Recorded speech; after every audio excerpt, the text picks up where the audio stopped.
April 23rd, Planetary Calendar 214. Despite the successful reactivation of the JFS Gundog's central computer by Lieutenant Sly, a JFS O'Brien could not be contacted and was no longer coming up on sensors. After taking Lieutenant Commander Quinn to the sickbay, Lieutenant Sly, alongside Cadet Grange, are tasked with sweeping the ship for faults or damage, whilst Lieutenant Lord sets Chief Cathays to work helping her locate the other ship. The JFS O'Brien is eventually located just as Captain Bartermews calls an emergency meeting. Oh, she's back from her hangover. Outer Jovian space, the bridge of the Jovian patrol ship JFS Gundog.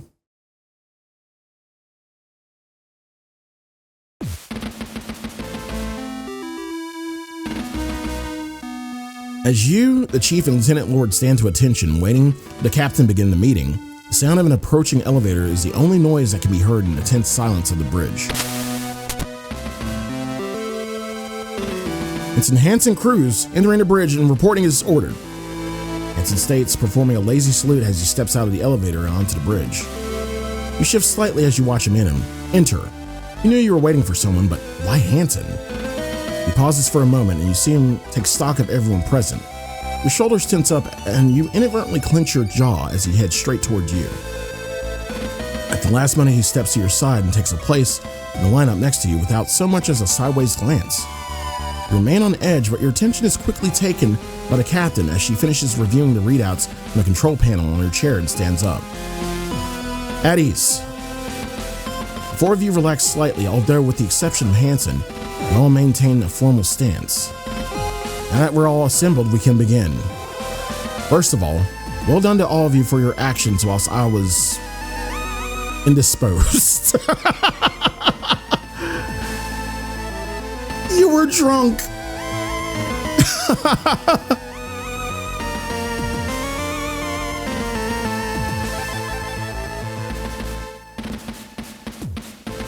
For a brief moment, the captain's eyes met yours and you do your best not to react. Aside from the doctor, you were confident that you were the only person on board who knew the nature of the captain's indisposition. Despite your best efforts, you scowl slightly. You hadn't had much time to think about anything beyond the situation at hand, but the information in the report you read had begun to creep into your thoughts. You knew that now wasn't the time to bring it up, but eventually you need to deal with this information in one way or another. Closing your eyes and exhaling, you try to return your face to its neutral countenance and hope that the captain didn't notice that flicker of emotion. As you push your thoughts regarding the report to one side, you instead find yourself wondering if the captain is currently in a fit state to be organizing a mission. Your cooperation, ingenuity, and composure under pressure have been noted, and I will be recommending formal awards be applied to your records. Out of the corner of your eye, you notice Vanessa nod in agreement, but the rest of you remain still. Now on to the matter at hand. As of 11:47 Jovian Standard Time, a signal of unknown origin was received, which shut down not only just the Gundog central computer, but also all of its emergency backup systems as well. Commander Quinn unexpectedly taken ill, Lieutenant Lord took command, and Lieutenant Sly was able to carry out her plan to access the hangar via the external airlock. You've been too busy carrying out an assessment of the ship's systems alongside Dalton to submit an incident report. You knew that the chief had been tasked by Vanessa with locating the unresponsive O'Brien. You bite your tongue and glance back to Vanessa, who nods again, the corners of her mouth curling upwards. The captain was clearly working from a biased interpretation of events. From there, Lieutenant Sly was able to obtain a portable subterminal and the codes for the reactivation of the central computer, a process he carried out successfully at 1327. Although the Gundog is now operational, we have not been able to make contact with the O'Brien. We can only assume that whatever interfered with the Gundog systems had the same impact on the O'Brien. Unfortunately, it would appear the crew have not been able to reactivate its systems, as we have received no communications from them whatsoever.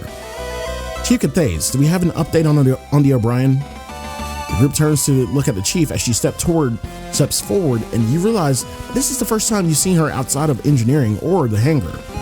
Although she stands as tall as ever, there's something about her presence that feels diminished.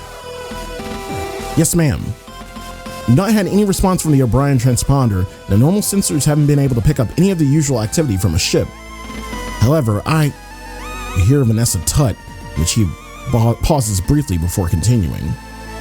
That is, Lieutenant Lord and I realized that by using the infrared targeting sensors and fire control, we could pick up the O'Brien itself as if it were debris. Vanessa is gonna stop, like, smacking her lips. One of us is gonna smack this bitch one day. Or the chief is gonna punch her. I would rather it be us, but you know, I'm all for the chief punching the shit out of Vanessa. You've located it at 45 degrees off the starboard bow at a distance of roughly 300 kilometers.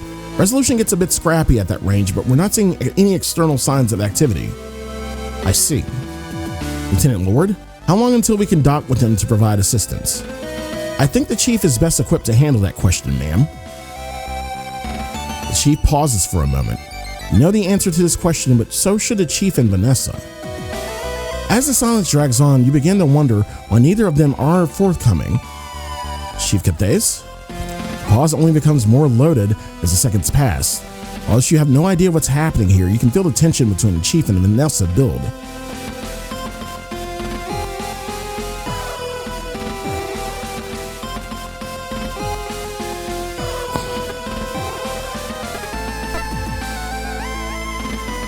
Oh.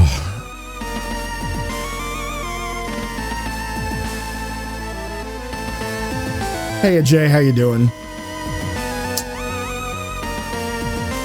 Is this any of my goddamn business? Is this any of my business? I mean, I know. But the question is this any of my goddamn business?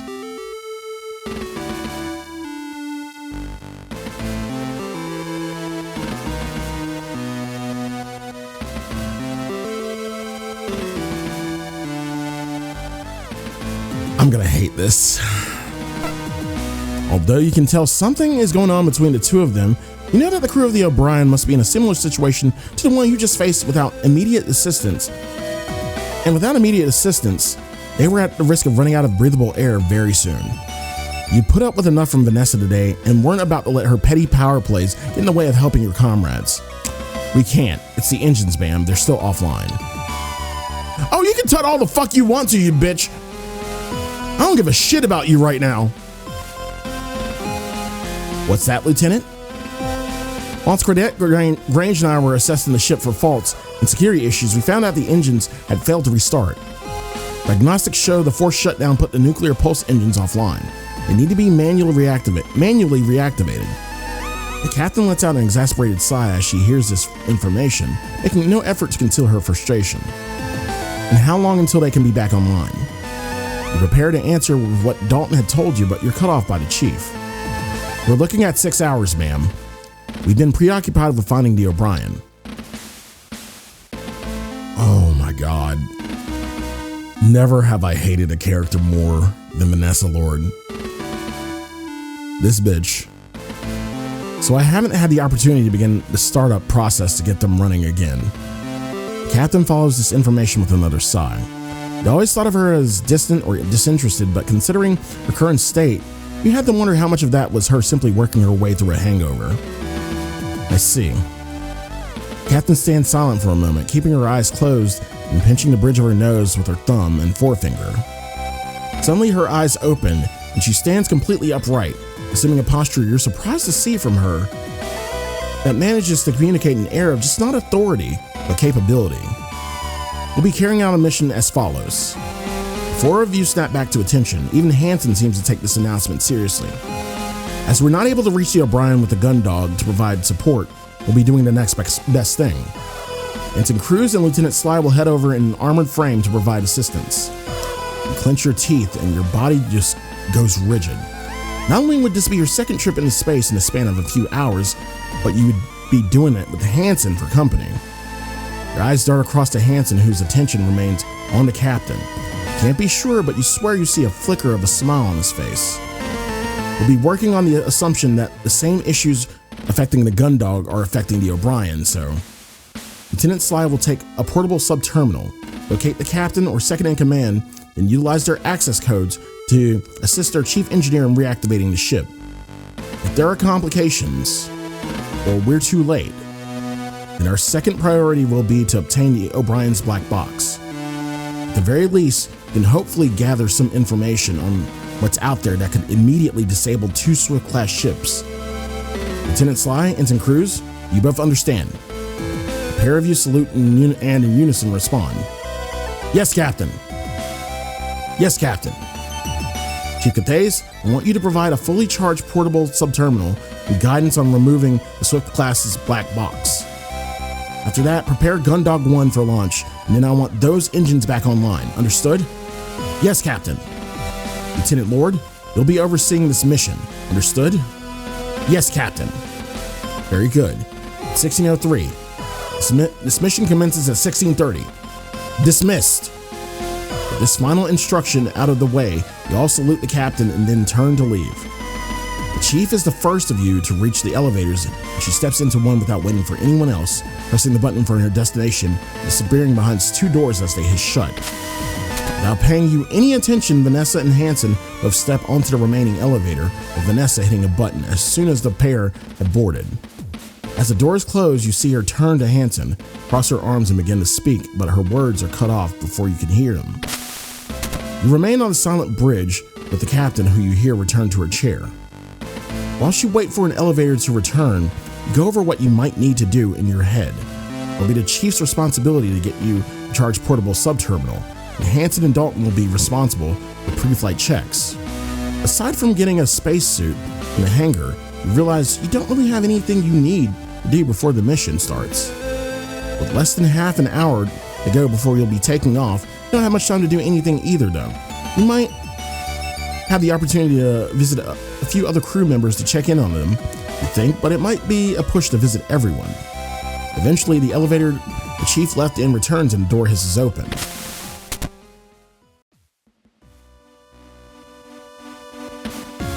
Oh boy. Have we talked to the chief? Or to the captain? Yes, Lieutenant, can I help you? You thought you'd done what you wanted to ask the captain, but in the moment you can't find the words to catch. In the moment you found the words catching your throat, and you're suddenly unsure of yourself. You got a lot of questions, not a lot of time. It doesn't help that some of these questions are more dangerous than others. I have a mission to prepare, and you need to be boarding that armored frame with Ensign Crwys soon. If you got something to say, I suggest you do so quickly. I don't have a lot of time to complete this mission plan, so I can't talk with you for long. Based on the captain's terse response, you decide you should focus on the one thing that's most important to you right now.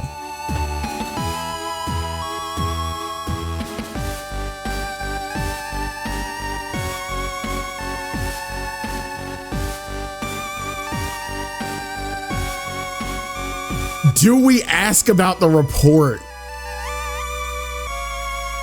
Oh my God.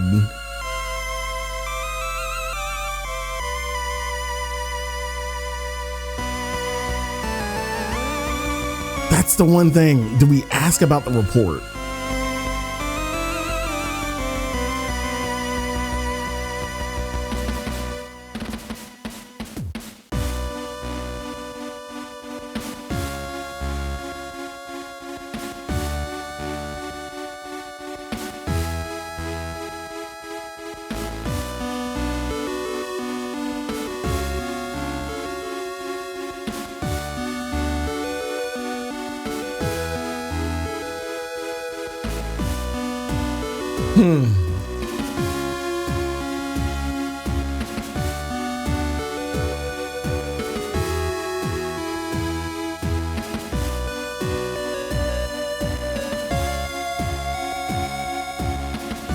I'm gonna say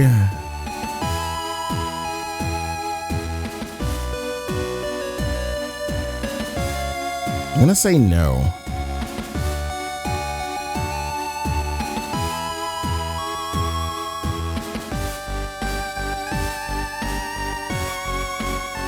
I'm gonna say no.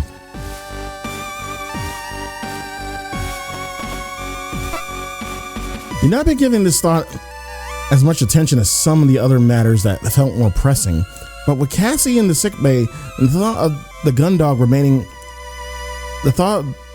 remaining in what could be extremely dangerous territory didn't sit well with you. It's regarding our original mission. Based on current events, once please secure the O'Brien, what will our plan be? Or plan B, excuse me. Well, Lieutenant, the Gundog's task was to provide backup or support as necessary. What happens to that plan largely depends on what's happened aboard the O'Brien. If the crew are resourceful as you and are alive and well, our task will be to get the O'Brien operational again. From there, we'll do our best to identify the source of whatever happened and alert JCF HQ. Of course, if those on the O'Brien weren't as fortunate as we were, then the threat posed to a single Swift class would be deemed too great when we make our report whilst heading back to more secure territory. Meaning that if everyone on the O'Brien is dead, then our mission is already over. Why do you ask, Lieutenant? Your stomach sinks as a sudden realization hits you. Once again, the outcome you find yourself hoping for the most is the one where you're kept away from the action by a turn of fate. But for that to happen, it need to be like last time. Yep. You find yourself almost nauseated at the fact that you trade the well-being of everyone on board the O'Brien for both yours and Cassie's safety. Despite that, you couldn't stop yourself from having that thought. Lieutenant Sly? Oh, no particular reason, ma'am. Just looking to plan ahead. Very good, Lieutenant. Now, if you wouldn't mind, I've got a mission plan I need to complete. Of course, ma'am. Thank you. With that, you step away from the captain, who resumes inputting information into the control panel. Okay. Actually,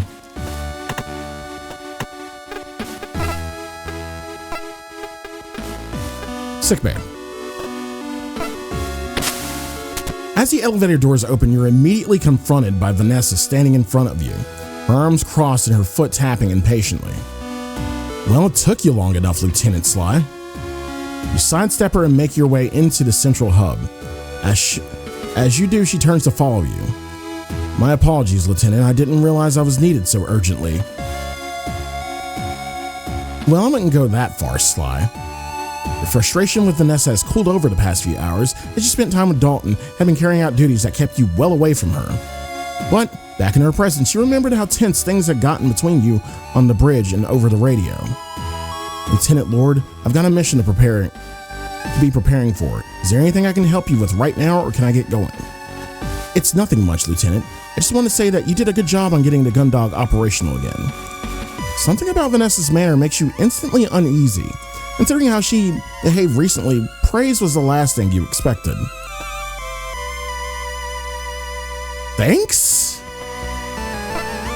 Yeah, thanks. I did what I had to do. And for that, you've received a much-deserved commendation on your record.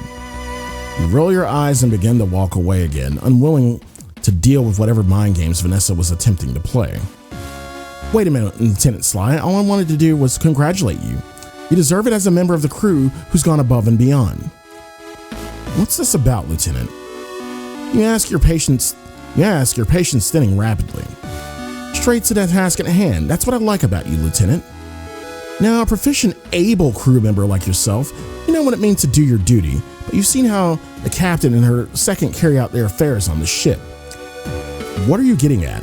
I want to know, Lieutenant, is whether you think that crew members like yourself, Chief Engineer Cathays and Cadet Grange, and the rest deserve a competent commander. I'm walking away from this bitch. Your recent discovery about the captain comes back to the front of your mind. Instead of answering, you make a move to walk past Vanessa, fully intending not to get involved in whatever she's planning. Lieutenant Lord, I really don't have time for this. Based on your recent conduct, Lieutenant, you seem pretty reliable, so I wanted to let you know ahead of time. I'll be keeping a close eye on this mission to see who's capable and who isn't. It's important to know that who you can trust to do what needs to be done after all. Anyway, nice to talk with you, Lieutenant. Good luck on the upcoming mission. With that, Vanessa turns on her heels and heads down the Foreside Thoroughfare, leaving you alone in the central hub. Oh, Lieutenant? Do your best. I'll be watching. Oh!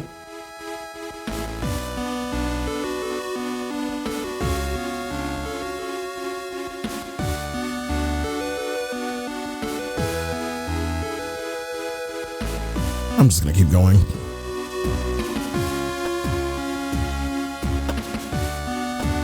Just let me go to goddamn sickbay. The elevator doors slide open and you raise your hand to shield your eyes from the aggressive glare of the sickbay's powerful lighting. As you've come to expect, a strong scent of clinical disinfectant pervades the room. As harsh as it is, it's infinitely preferable to the powerful odor of the captain's quarters. Scanning the room, you see that everything seems in order. The doctor sits at his desk, absorbed in his datapad. All the medical supplies are carefully arranged in their cabinets, and the surgery wing continues to look immaculate. The only thing out of place is... There he is! Fox! Cassandra, who had been idly laying back on one of the beds, playing with her hair, had seen you the moment you stepped into the room and swung her legs around the side of the bed, launching herself off of it and towards you. I heard all about how you... Oh, Cassie, careful! You dart forward just in time to grab her before the stumble she had taken turns into a fall. All right, let's get you back to the bed. Thanks, Fox. In one swift motion, you scoop Cassie up in your arms and carry her back to the beds, taking her down on the one she had just been lying on. Okay. I think I could have made that journey on my own, you know. Well, better safe than sorry, right? Still looking after me after everything you've done already? My hero. Your cheeks go flush and you look away for a moment. The captain's acknowledgement of your actions may have been so perfunctory that it had barely registered, but Cassie's wholehearted praise had you suddenly feeling sheepish. No, that wasn't a big deal. It was just what I had to do. I'm pretty sure anyone else would have done the same if they were in my position. Don't sell yourself short, Fox. It is a big deal. Saving an entire crew from a complete system failure with no chain of command isn't exactly something we get trained for. Plus, I didn't hear about anyone else going on a spacewalk from one end of the ship to the other to get equipment they needed. If doing all that doesn't make you a hero, I don't know what does. You smile and look back to Cassie. As self-conscious as you feel, being called a hero, her assessment of events isn't wrong. Thanks, Cassie. I'm pretty sure I should still be thanking you, Fox. I don't think Vanessa could have carried me down here like you did. You bite your tongue at Cassie's mention of Vanessa. You had a strong feeling that Vanessa wouldn't have even tried. You push the thought from your mind. You don't have much time with Cassie before your mission is due to begin, and the last thing you want to be doing is thinking about Vanessa. Right. Don't worry about it. How are you doing anyway? Oh, me? I'm doing great, aren't I, Doc? Although he doesn't look up from his datapad, you see a flicker of recognition on the doctor's face. No, Miss Quinn, you are not doing great. You had a sudden and intense migraine followed by an unexplained extended loss of consciousness, which in turn has been followed by a persistent and ongoing headache. I would not look to describe your condition as great. Cassie, why didn't you tell me you were still feeling bad? Oh, come on. What are you, my doctor? No, Miss Quinn, he is not your doctor. It's an expression, Doc. So I got a bit of a headache right now. I bet it's nothing. It's probably because I pulled another double shift to cover the captain without eating anything but a bag of chips and 3 chocolate bars. Cassie! Miss Quinn, you'd advised me you've been sticking rigorously to the NutriShake schedule I laid out for... Okay, everyone, jeez. I know, but here I am hydrated and full of electrolytes on doctor's orders. I'll be fine. So anyway, how are you doing, Fox? Were you able to finish your shift now that the gun dog's back up and running? Made sure everything's okay? Well, actually, I've not been able to make contact with the O'Brien, so I've been ordered to head over there in an armored frame. Oh no, honey, that seems really... With Hansen. Oh, honey. I'm sorry. How are you feeling about it? It's fine. I mean, mull over the prospect. Traveling in a cramped cockpit with Hansen would have never been your first choice to get to the O'Brien, but then again, it wasn't like there'd be room for you two to come to blows in there. At the most, there'd probably be some uncomfortable conversation. Anything he'd try would probably happen once you got back to the Gundog. It'll probably be fine. I know if there's one thing he'll take seriously, it's his piloting. I don't think he'd start a fight whilst we're sharing the same cockpit or anything. There you go. It won't be too bad then. Besides, once you're on the O'Brien, you can just get to work helping the other crew and ignore him. Well, that's the other thing. It looks like whatever happened to the Gundog has happened to the O'Brien. Since we've not been able to identify any activity coming from there, it's a good chance their crew hasn't made it. Oh no. Yeah. Hey, come on. They may not have gotten their shit back and up and running, but maybe they've got their own savvy chief engineer who's figured out a solution that keeps them all safe. On top of that, if they're really lucky, they got their own heroic security officer who's saving the entire crew right now. Yeah, you're right. I'm sure it'll be fine. Do your best to match Cassie's enthusiasm, but you hadn't forgotten the chill in the air of the Gundog just before you got it back online. One of the first signs that a ship wouldn't be able to sustain its crew for much longer. That had been over 3 hours ago. Hey, Fox. Whatever happens, we'll be alright. We've already done incredible things today, way more than anyone could have ever expected. Gonna be alright. Thanks, Cassie. Besides, you said you'd book us tickets for that new water park in the Europa cluster. I'm not gonna let anything happen that'll stop us from going. Now get out there and nail this mission, Lieutenant Sly. Yes, ma'am. Aww.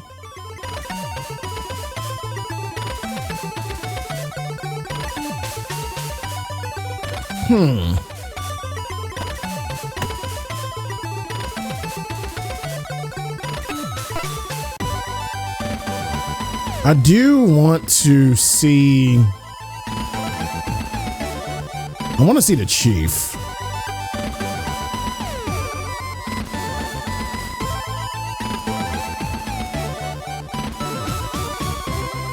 I mean, we've already spoken... I don't know if I can tell her about it. I mean, she is back on... I don't know if I can tell the captain about it, but she is back on the bridge, probably. But I did want to see the chief. As you make your way into the engineering section, you relish the various sounds coming from the now functioning machinery. The thrum of moving parts, the buzz of electrical systems, the repetitive pulse of various cooling systems. With your newfound appreciation for the activity taking place all around you, you wonder if this is how the chief feels. On that subject, hey Chief, are you around? You call out, doing your best to shout over the noise. Chief? You wait a moment but get no response. Looking around, you can't see her anywhere. Must be in the engine room. Moving from the engineering section into one of the engine rooms, first thing that strikes you is that the huge turbine-like machinery that fills the majority of the area is now still. You got so used to their constant motion and regular thrum that after your first security reviews, you stopped noticing it. Now that it was absent, the stillness of such a huge space made you uneasy. The only saving grace was that with the cavernous structure of the engine room no longer filled with the sound of engines, you hear the chief's analytical monologue echoing across the expanse. You wouldn't have to do much more than follow it to its source to find her. So that's the detectors 1 through 7 calibrated against the background, gamma, and signaling baseline. Now if I can...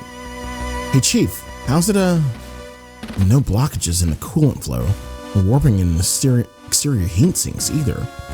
Chief! Oh, it's you, Lieutenant Sly. Don't you have a mission to be getting ready for? Oh yes, but I thought I'd check in on how you were doing before I had to leave. Oh, well, everything is as fine as it can be down here. The loss of power didn't do any damage, as all the fail-safes for a hard shutdown kicked in, so because of not the ship, Chief, I wanted to check in on you.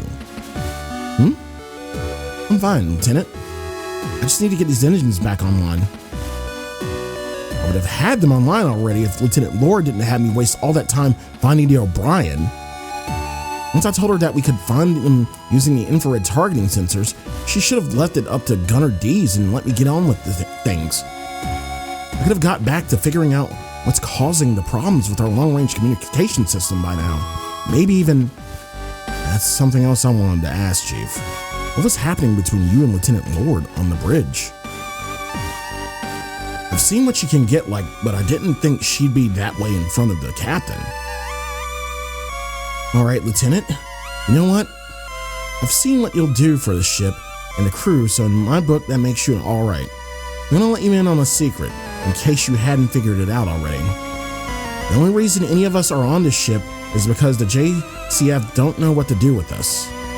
Not bad enough to dismiss or court-martial, but too much of a liability to crew anything important.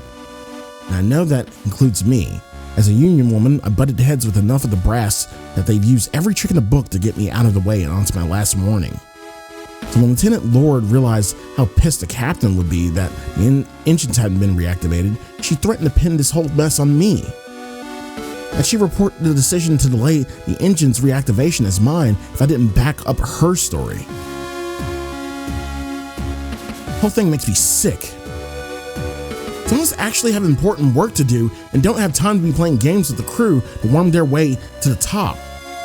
As much as I hate going along with it, I'm stuck for the time being. Jeez, I didn't realize Vanessa could be so... But don't worry about me, Lieutenant. I'm a big girl. I can look after myself. I'll figure out some way to deal with her. You just worry about getting back from the O'Brien safely, you hear? Thanks, Chief. Don't mention it. Although, one thing, Lieutenant. Yes, Chief? Don't interrupt me when I'm clearly in the middle of something extremely important. Yes, Chief. Now get out of here. Yes, Chief. Sorry, Chief. I'll talk to you one more time.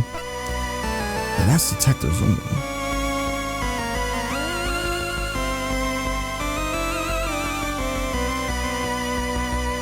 Oh, same thing.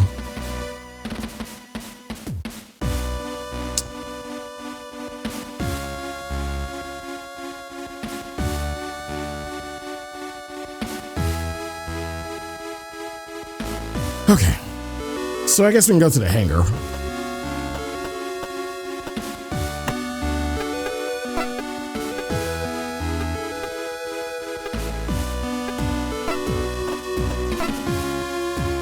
As the ship's gravity disappears, you slowly float down the final few steps leading into the hangar. Once your almost weightless feet connect with the steel flooring of the catwalk, you kick off it and towards the guardrail, grabbing it before you float past and bring yourself to a stop.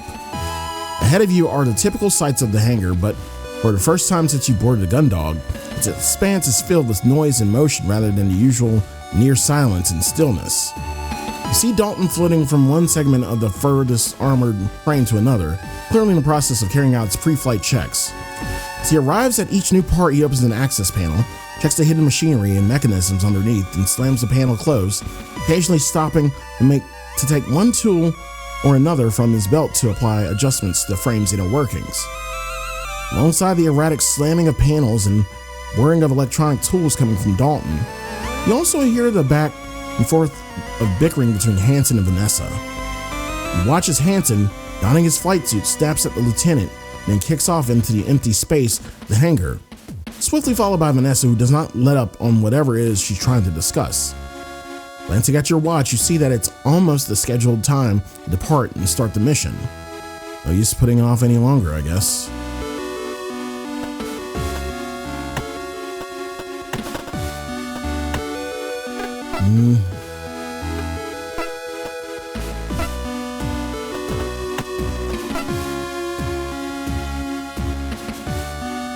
You pause by the captain's chair at the pace at which your thoughts swing back and forth from hoping to find everyone on the O'Brien alive and well to hoping the Gundog leaves the mission area as quickly as possible and makes you nauseous.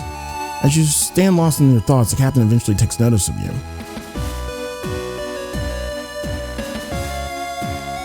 Damn, we can't talk to her. Okay, fine.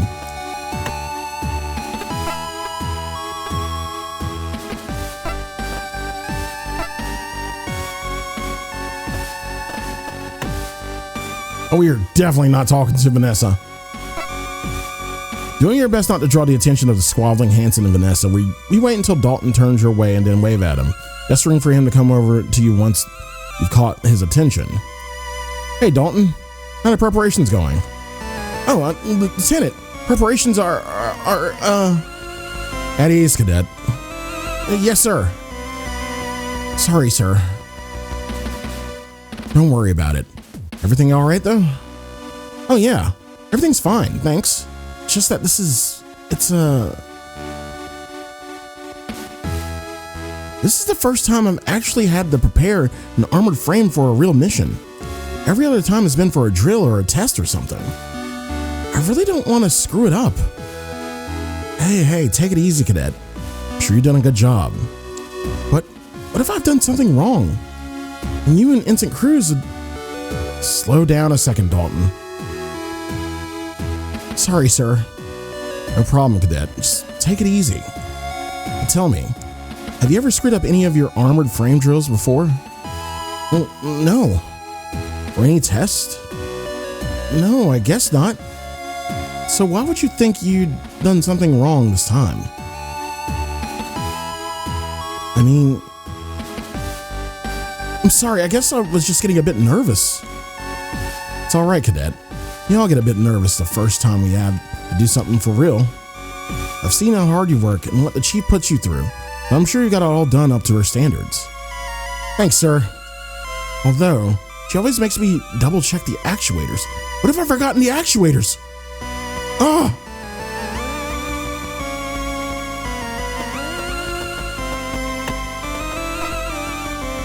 Oh, same thing.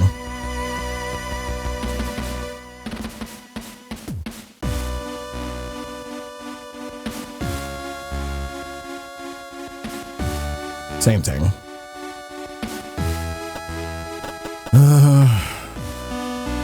Hansen's the one who will be piloting the Juno for this mission, not me. Should I be thankful about that?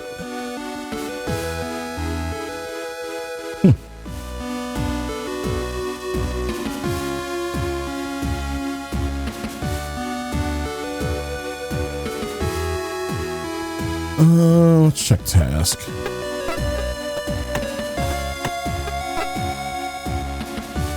I'm here. Guess we'll talk to Dalton. No, Hansen, excuse me. As Hansen and Vanessa continue their argument, oblivious to your presence, you maintain your grip on the guardrail. Almost time for the mission, so you can get ready to depart. If you got anything you want to do before you left, now would be the time. Was there anything I wanted to do?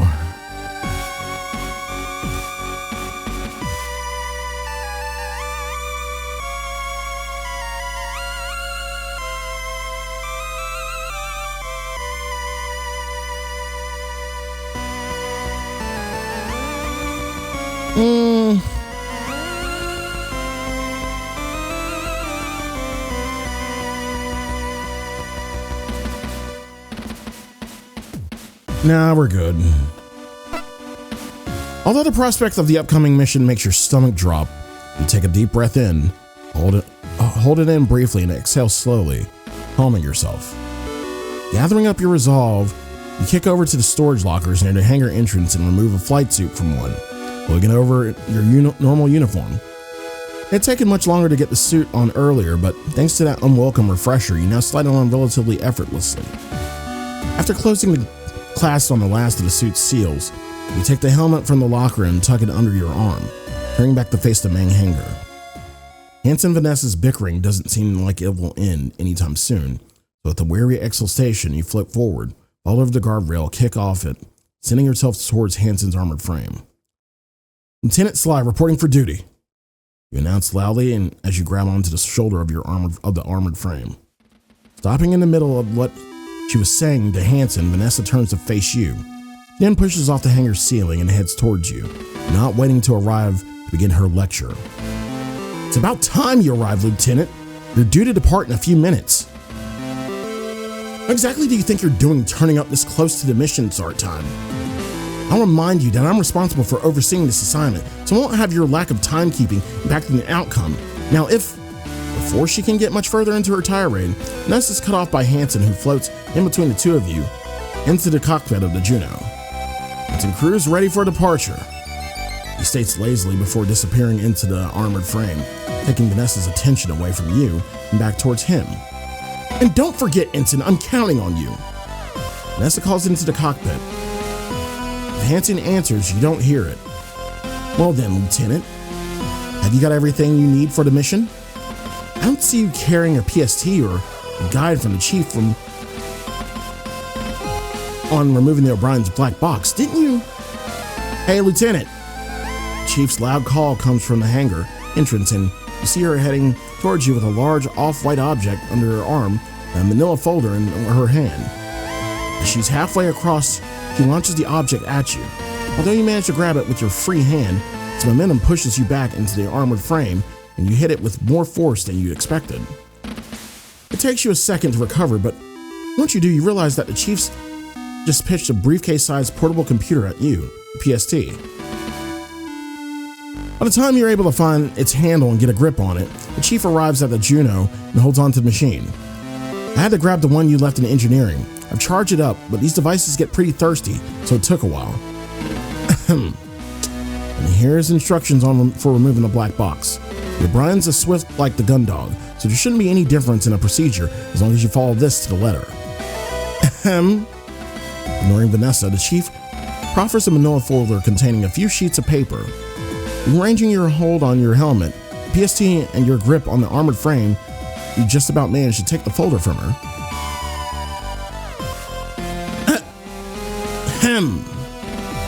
Glance back to Vanessa, who hovers behind you, an increasingly deep scowl forming on her face. Before you have the opportunity to acknowledge the lieutenant, the Chief lays a hand heavily on your shoulder, returning your attention to her and almost making you drop the folder. Don't forget, Lieutenant, the PST needs access verification to open doors, so your ID won't work on the O'Brien because you've not been assigned to it. You'll need to use the ID of one of the O'Brien's crew to get anything working. Oh right, thanks for the heads up, Chief. If that's the case, would you mind hanging on to these until I get back? Sure thing, Lieutenant. Anyway, I've got engines to be reactivating. Although, I've already queued up the startup reaction, so now what? Chief Engineer Cathays! Right, we both got things to be getting on with. Good luck out there, Lieutenant. With a final pat on your shoulder, the Chief launches herself off the armored frame and back toward the hangar entrance. Chief Engineer Cathays! Vanessa yells while using you to pull herself forward, her lip quivering with anger as she watches the Chief pass over the guardrail and towards the stairwell leading out of the hangar. Although she remains silent, you can see the rage building in Vanessa, her slight frame seeming as if it could explode at any second. As subtly as possible, you attempt to make your way to the Juno's cockpit without attracting her attention. You already noticed that Dalton has disappeared from your view, and you hope to achieve the same thing before the lieutenant can direct her scorn at you. Unfortunately, as you lower yourself into the Juno's cockpit, the casing of the PST strikes the armored frame surface, resulting in a loud clang that reverberates throughout the empty space of the hangar. Going somewhere, Lieutenant?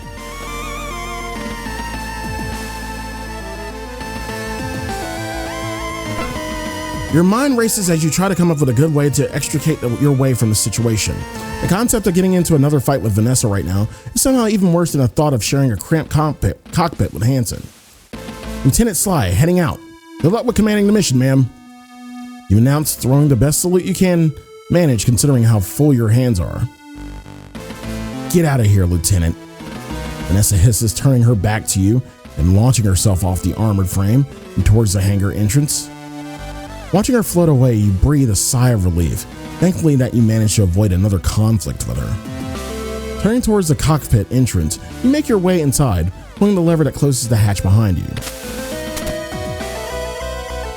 With the hatch closed, all you can hear is the gentle hum of the frame subsystems. Once inside, your eyes quickly adjust to the low light, the only sources of illumination being the occasional backlit dial of readout. You pause for a moment and grit your teeth. This is the first time in years that you've been inside the cockpit of an armored frame. It might be a newer model, but it was pretty much exactly how you remembered it. Stepping back to the present, Do your best to head off the thoughts that you know will follow your reminiscing by taking a look around the cockpit to see where you would be sitting. Although the majority of a Juno's cockpit is taken up by the pilot seat, which sits at the center, mounted on a series of shock absorbers, there is space on either side which allows the addition of a temporary passenger seat to be mounted on the pilot's. Sure enough, Dalton has attached this fixture onto the right-hand side of the seat currently occupied by Hansen. You stash the PST and the file the chief gave you at the rear of the cockpit. Once they're out of your hands, you pull on your helmet, fastening your suit's final seals and strapping yourself into the passenger seat. Once you do up the buckles, you look across Hansen. You realize hasn't said a single thing since you entered the cockpit. You've been too preoccupied with getting away from Vanessa to notice now that you're actually paying attention to the ensign, you see that his chest is rapidly rising and falling with every breath. On top of that, his fans both grasp a flight sticks, squeezed them tightly and released them, a motion he repeats over and over. Despite the fact that you're looking right at him, he hasn't noticed you. Instead, his focus seems purely on the monitor in front of him. Hey, Ensign Crwys. Are you, okay? There's a slight delay, but after you ask, Hansen releases his grip on the flight sticks and turns to face you. The intense expression he just had suddenly replaced by his normal countenance. What? I'm just asking if you were okay. Of course I'm okay. What are you talking about? Not all cowards like you can't even launch an AF. You take a deep breath in and exhale slowly as you look away. You weren't sure what you'd be expecting, but at least Hansen seemed like his normal self. Thankfully, any follow-up from him is cut off by Vanessa's face appearing on the comm screen and her voice on the frame speakers. Gundog 1, this is Lieutenant Lord. It's 1630 Jovian Standard, and the mission has begun. Please confirm you're ready for launch. Copy that, Lieutenant Lord. This is Ensign Crwys and Gundog 1. All systems ready for launch and waiting on authorization. Understood. Authority granted. Stand by whilst you're transported for takeoff. Although the Juno's monitors haven't turned on yet, you can tell that the reverberations you feel are coming from it being lowered from the hangar and out of the underside of the ship. Activating all systems. Now. All at once the monitors come to life, illuminating you and Hansen with their glow. Gundog 1 ready. Gundog 1 releasing restraints. Gundog 1 launching. Once the armored frame is free of its restraints, Hansen slams the flight sticks forward in unison, sending the Juno hurtling away from the Gundog and causing it to shake with the acceleration. As the cockpit shudders, you unconsciously grab onto the straps, keeping you in the passenger seat, and squeeze them tightly. With the frame continuing to accelerate, do your best to keep a neutral expression. But despite this, Hansen looks across you and notices your grim appearance. What's the matter, Lieutenant? Feeling flight sick already? No, I'm fine. You lie. Sure. Just sit back and watch how a real pilot handles the AF. Although you thought Hansen had launched at maximum thrust, he somehow manages to find an extra burst of acceleration, causing the cockpit to shake further, doing nothing to help the nausea you feel. If you throw up, sir, your helmet stays on. Eventually, Hansen eases up on the acceleration, and the juddering stops. Although you're still slightly nauseous, you begin slowly to feel less like the little food you had time for today will be reappearing inside your helmet. As the Juno continues to cruise forward, you and Hansen both sit into the near silence of the cockpit. With no real indication of distance between you and the O'Brien, or the speed you're traveling, it's difficult for you to keep track of time. The journey drags on. There's no way for you to be exact, but it feels like at least half an hour has passed with neither of you saying anything. Eventually, the oppressive silence, coupled with your increasingly desperate desire for a distraction, forces you to think about something you never thought you'd do. And then start a conversation with Hansen. Oh no. I mean, we got nothing else to do.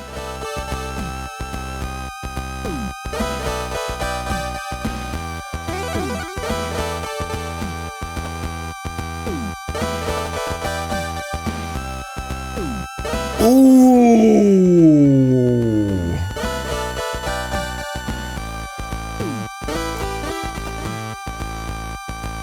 If we were to tell him about the report, anything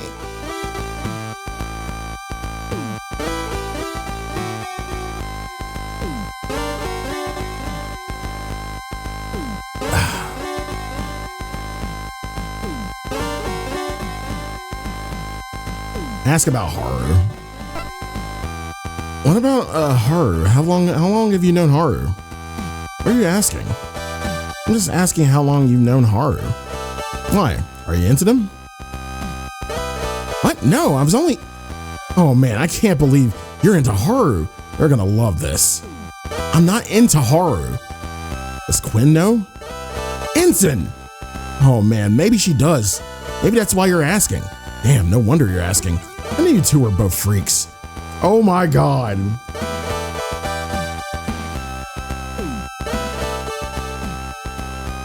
Just shut up, Ensign Crwys.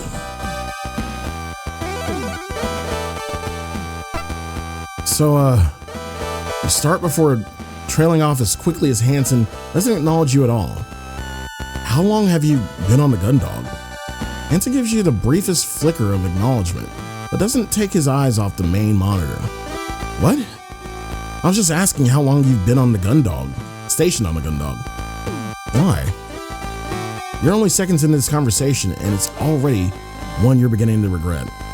I just, thought I'd ask. Heard people talking about your piloting and yeah, well, people can say whatever they like about my piloting. It just doesn't make a difference because I've been stuck on this joke of a ship for a year. Not that it matters. Every other pilot in the JCF is doing nothing but drills right now, so who cares where I am? A fresh, uncomfortable silence hangs in the air between the two of you as you mentally scramble for a response. So, what are you doing on the ship anyway? How'd you screw up? Your first instinct is to fire back that you weren't a screw-up like him, but you can't admit that Cassie had your transfer put through as a favor without the risk of it getting back to Vanessa. I didn't screw anything up, I just got transferred here at short notice to fill the role, that's all. Whatever, sir. You don't get dumped on the Gundog unless you screwed up or are defective, so what was it? Neither! Yeah, sure. I think we have to have this conversation. As the two of you continue and sit in silence and you watch Hansen making occasional minute adjustments to the flight path of the Juno, you realize something. When you read the report in the captain's quarters, you've been shocked, hit with a gut punch of realization. What had happened to you at the battle above Lunar could all be traced back to one woman, Merys Bartermews, your captain. Except, it wasn't just you who had been there that day. You weren't the only one who was on board the ship that had been affected by her actions. Hansen had fought for his life as Calicut flight was wiped out around him. He had to survive in the combat zone for over 12 hours. What had happened to Hansen, what he blamed you for, it hadn't been your fault. Now finally, you knew whose fault it was. The realization hung over you as you grappled with the situation. It's not like you were any closer to dealing with this information. Was there even any way knowing that knowing could bring you closure?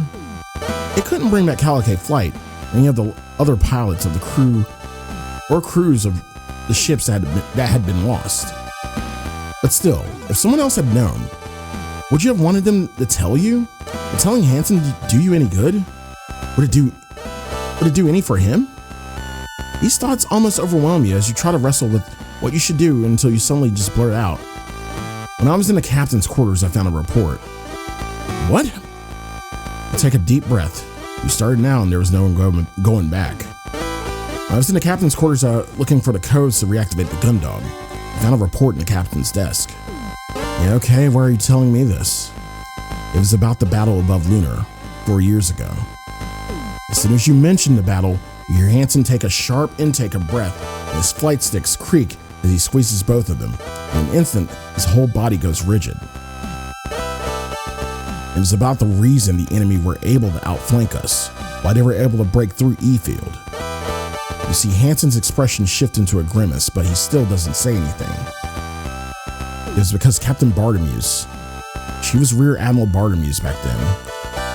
She made an order that pulled away the ships from our rear defensive line. It left us wide open. That's why... Why the hell are you telling me this? Hansen yells, his fist lashing out and striking at the control panel to his left side. Because it was her. She's the reason. She's the reason we had to deal with what we dealt with. She's responsible. Who cares? What difference does it make? This whole time it was... I know what this is. It's just you trying to worm your way out of your responsibility. But no, it wasn't my fault. It was... Shut up. Don't try and get out of this. It doesn't matter why it happened. You weren't there. You weren't there when we needed you. You were... It wasn't my fault. Just shut up. This time, Hansen's fist connects with the side of his seat that yours is mounted to, making the whole thing shudder and activating the shock absorbers. With that, the two of you fall back into an uneasy silence. This time, though, you have no desire to rekindle any conversation, instead allowing the silence to stretch on for the remaining duration of the journey. With no other sounds beyond almost imperceptible background noise, the cockpit and the Juno's monitor showing nothing but stars, your mind drifts, bouncing from thought to thought. The warmth of the cockpit and gentle vibrations caused by the shuddering of the Juno's engines cause your thoughts to idle and slow. Eventually, without realizing it, you begin to drift off to sleep. You're almost completely gone when both you and Hansen sit upright and you fix your attention on the main monitor. Although there's nothing to see beyond the stars and the visual indicator, you know that this means the O'Brien is close by. We're here, Hansen mutters to himself as he begins to flick the switches on the control panel to his side. You watch silently as he works the pedals and flight sticks to reduce the Juno's speed. Gundog, this is Gundog 1. You got the target lock on the objective. I repeat, this is Gundog 1. You got target lock on the objective. Hansen scowls at the communication screen as it returns nothing but static and an indication that it hasn't picked up any incoming signal. He quickly resets the switches on the control panel before activating them again. I repeat, Gundog, this is Gundog 1. You got target lock on the objective. Do you read? Piece of junk. His foot strikes the paneling underneath the main monitor, causing it to flicker momentarily, doing nothing to help obtain a signal. The O'Brien now visible on the screen, you remain silent as Hansen continues to reactivate the Juno's transmission system. Gundog, this is Gundog 1. We got target lock on the objective. I repeat. Gundog, this is Gundog 1. We got target lock. God damn it, Lord. Where the hell are you? Hello? Hello? This time, Hansen's fist strikes the main monitor. Thankfully, for the both of you, the reinforced glass of its screen remains undamaged. As you move as far away from Hansen as the restraints of your temporary seat will allow. You always knew he was hot-headed, but that didn't make this any easier to deal with.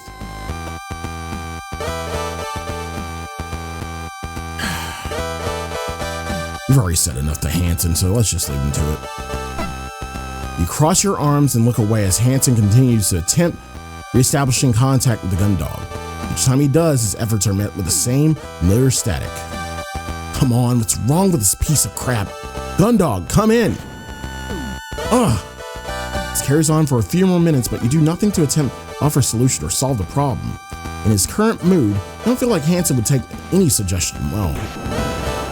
Eventually, he throws himself back into his seat, causing both his and yours to rock. As you steady yourself, he grips the twin flight sticks and increases the frame's thrust. Fine, not like we don't know what we're doing. This is Gundog 1. In case anyone out there can actually hear us, we're approaching the JFS O'Brien. We're carrying out the visual inspection of the O'Brien now.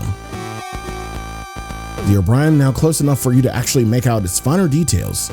Hansen decelerates the frame, bringing it to nearly a complete stop. Deftly adjusting the Juno's orientation, he then begins to circle the Swift-class ship, and the two of you focus on the monitor, trying to identify anything out of the ordinary on the O'Brien before you get closer. Wait a second, is that? You point to the O'Brien's main airlock, and Hansen quickly sets the camera to zoom in on it. Wide open. Looks like someone tried the same stunt as you. No, that's not it. I closed the secondary airlock door behind me. Both of those are open, which means the ship must be completely depressurized.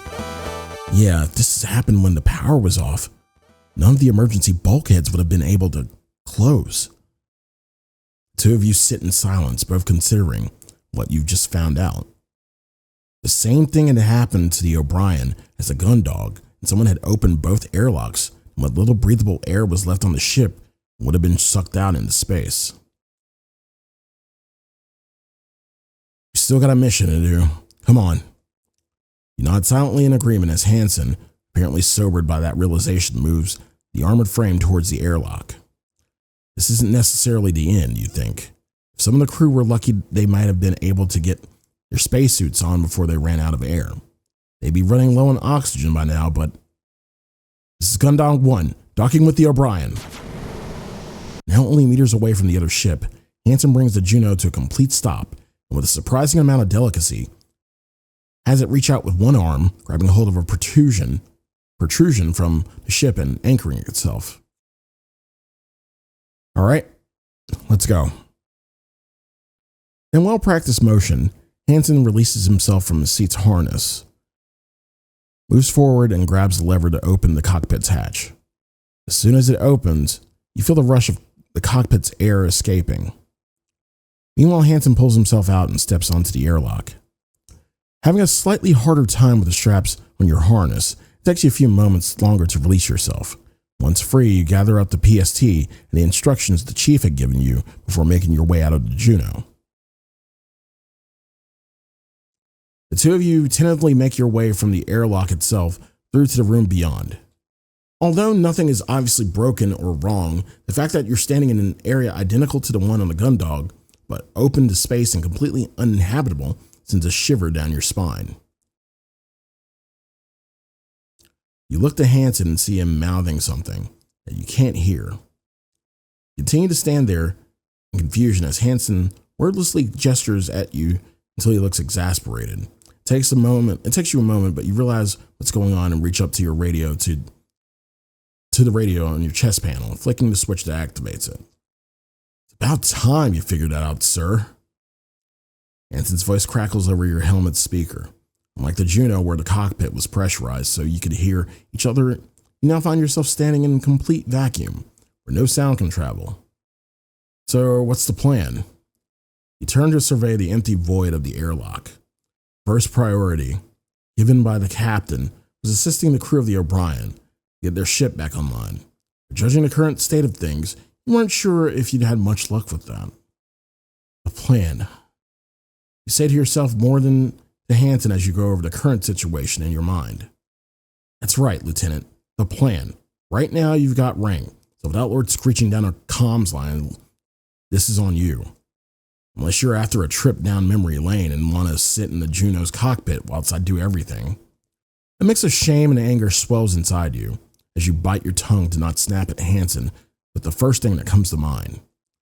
Stow it, Ensign. Despite the way he said it, he wasn't wrong. With nothing coming from the Gundog, you were now the highest ranking officer involved with this mission. Alright, first priority was to assist the crew. It doesn't look like anyone's going to be in this part of the ship, but we still need to try. Since I've used the PST before, it's going to be easier for me to carry out that search. While I'm doing that, you can start removing the ship's black box. You hold up the manila folder that the chief had given you on the Gundog, and Hansen takes it from you, clumsily flicking through it with his gloved hands. It's on the bridge, huh? How are we going to get up there? Same way I did on the Gundog. Come on. You turn around and head into the ship, eventually arriving in the central hub. Okay then, Lieutenant, now what? As you walk past Hansen to where the maintenance hatch is located, next to the elevators, you take the opportunity to quickly switch your radio off. Tell Hansen exactly what he can do next, and switch it back on. What's next, Ensign, is this. You run your fingers down the seam between the panel and the wall and quickly find a hatch. Like the one on the bridge, you're able to fit your suit's fingers into it this one, and you quickly release it. As the hatch comes away in your hands, you wait to feel the sensation of air rushing out the crawlway. Unfortunately, you feel nothing, confirming one of the fears you had about the ship and her crew. Placing the hatch down, you turn to Hansen, saying nothing about your discovery, instead gesturing to the ladder. At the top of this ladder, you'll find another panel, like this one, that leads into the bridge. To release it, all you need to do is push onto the latch from the inside. Think you can handle that? What do you think, Lieutenant? You're not dealing with some dumb security officer here or anything. and the pilots show you how it's done. With a swagger that's only exaggerated by the bulk of his suit, Hansen strides past you, steps into the access tunnel, and heads up the ladder. You take the opportunity to turn your radio off again and tell him what you really think about pilots. Once you're done, you switch it back on in case he sends any transmissions. Now that you send him to work, it's up to you to try and find any survivors of the O'Brien's crew and use their help to get the ship back online. You look around the empty central hub. The same silence previously filled the gun dog, now filling your helmet. After a moment of contemplation, you head towards the first place you think it may be fruitful to explore.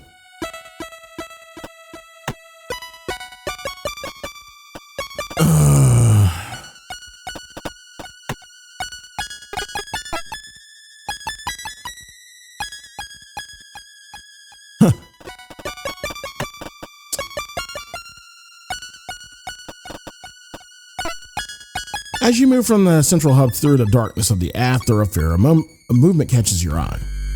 You stop to peer into the darkness ahead and catch sight of a silhouette in the distance. Hey, who's there? I'm from the gun dog. You call out using your radio to broadcast yourself. We're here to help. Come back. As the figure vanishes into the gloom, you dash after it, eventually arriving at the end of the long corridor that makes up the aft thoroughfare. Having headed past the armory, you move towards the end of the corridor, a dead end when considering the doors to the engineering department are sealed. Did I just imagine it? You turn around trying to see if you'd missed something, but with no signs of life here, aside from yourself, you begin to doubt that you saw anything at all. This mission must be getting to me. I'll get this over with before I start seeing things. Whew. That's gonna come up later.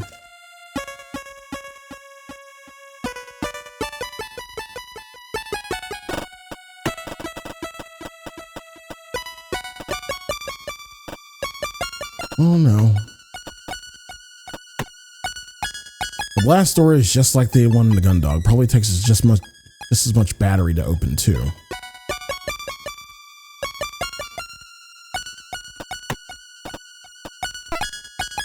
Just like you had seen on the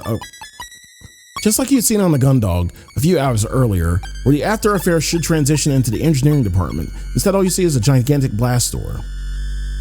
From experience crawling underneath one of these, you knew that there was no way you could ever hope of moving it manually. On top of that, there was no point in attempting to open it before you had the emergency access codes. With the battery power the door took to open, you probably shut yourself in engineering with no way of getting back out. Before that, though, you need a key card belonging to one of the crew. As it was, you had no hope of even opening it, whether that was pointless or otherwise. You turn back and move away from the door, making your way back to the aft thoroughfare. What's up, Kanosuke? How you doing?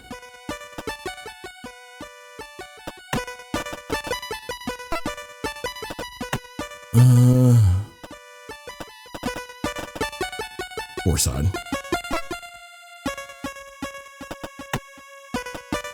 Crew quarters.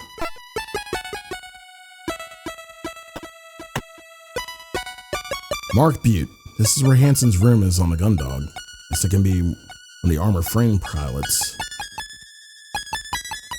Let's stop. Based off their Haru. Rory Way. Albany Row.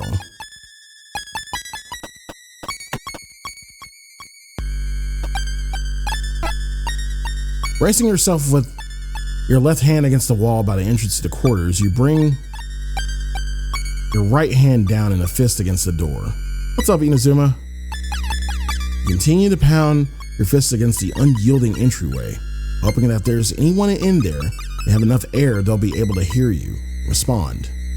After a few seconds of pounding, press your helmet against the door, hoping that you can pick up the vibrations of someone returning your signal. You're met with nothing but silence. You stand back and hammer on the door harder this time. After your fist begins to ache, you press your helmet against the door's paneling, holding your breath and listening out for any signs of activity. With no sign of life, you dejectedly step back, giving the door one final slam with your fist and cursing the silence.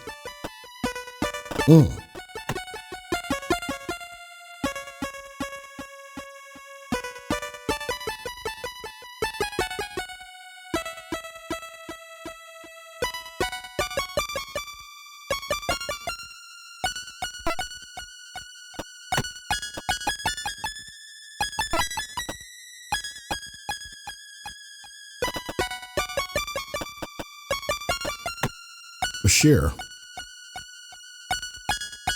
That was the lieutenant Cassie was speaking to just before this call started.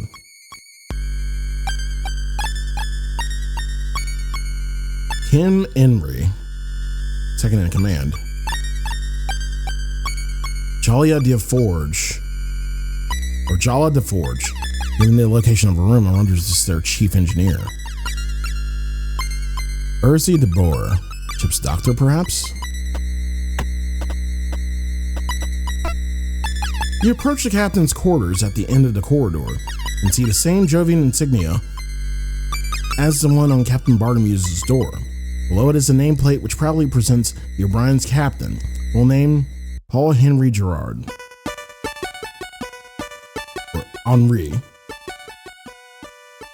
As with the other locked doors you've encountered so far, you begin by bracing yourself for hammering on the door with your fist. After a few seconds of this, you then lean in and listen for any response. After hearing nothing, you repeat the process a few more times, stopping only when a dull ache in your fist becomes uncomfortable. At the time of this blackout, if everything was going to plan, Captain Merys would have been on the bridge with the Gundog, not Cassie. Maybe that's the situation here? Spend a few more seconds thinking about other optimistic scenarios before turning away and heading back into the corridor, not giving your mind the opportunity to shift towards the more negative possibilities. For all of our sakes, Captain, I hope you're not in here.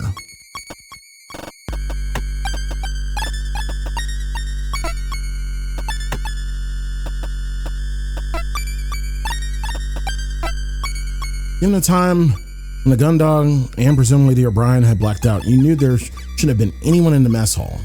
Despite this, you also knew it was uncommon for crew members to disappear from situations briefly to grab a quick pick-me-up or treat, especially if their duty was quiet. And especially if that crew member's name was Cassandra Quinn. Go through the routine of hammering the door, waiting for his response before continuing to batter it with your fists, just in case you hadn't been heard the first time. Despite your best efforts, you don't manage to get a response.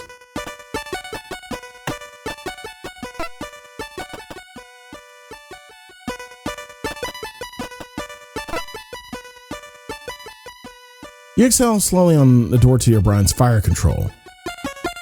As you look at the door to the O'Brien's fire control, on the Gundog, Dylan had his music to keep him occupied. Whoever was assigned to the station on the O'Brien probably wasn't so lucky. With this in mind, you carry out the process of hammering on a door, resting your helmet on it, and then giving it another go after nothing but silence in return. After a few attempts, when you hear nothing coming from the room beyond, you step back, only crossing this room off your list from your list of potential safe havens on board. I've been everywhere, man. As you make your way through to the gloom of the four-side thoroughfare, you absent-mindedly knock on a low-gravity warning sign just before the double doors that lead into the ship's hangar. Placing the portable sub-terminal by your feet, you hammer on the doors with your fists, hopeful that if anyone's in there, will hear your signal and reciprocate in kind. After around 10 seconds of this, you stop and press your helmet against the door. If there's any noise in there, the vibration should travel through the door into your helmet, allowing you to hear it. I guess no one's in there. Hey, can you hear me in there? You call out, resuming your hammering the door when you get no response. Hey, whoever's in there, we're from the JFS Gundog. We're here to rescue you. Can you hear me? There's definitely someone in there. Although you're still not getting an obvious response, knowledge that someone's in there fills you with a sense of urgency. You hurriedly set your suit's radio to broadcast. This is Lieutenant Fox Sly of the JFS Gundog. We're here to provide assistance to any crew on the JFS O'Brien. I repeat, this is Lieutenant Fox Sly of the JFS Gundog. We're here to provide assistance to any crew on the JFS O'Brien.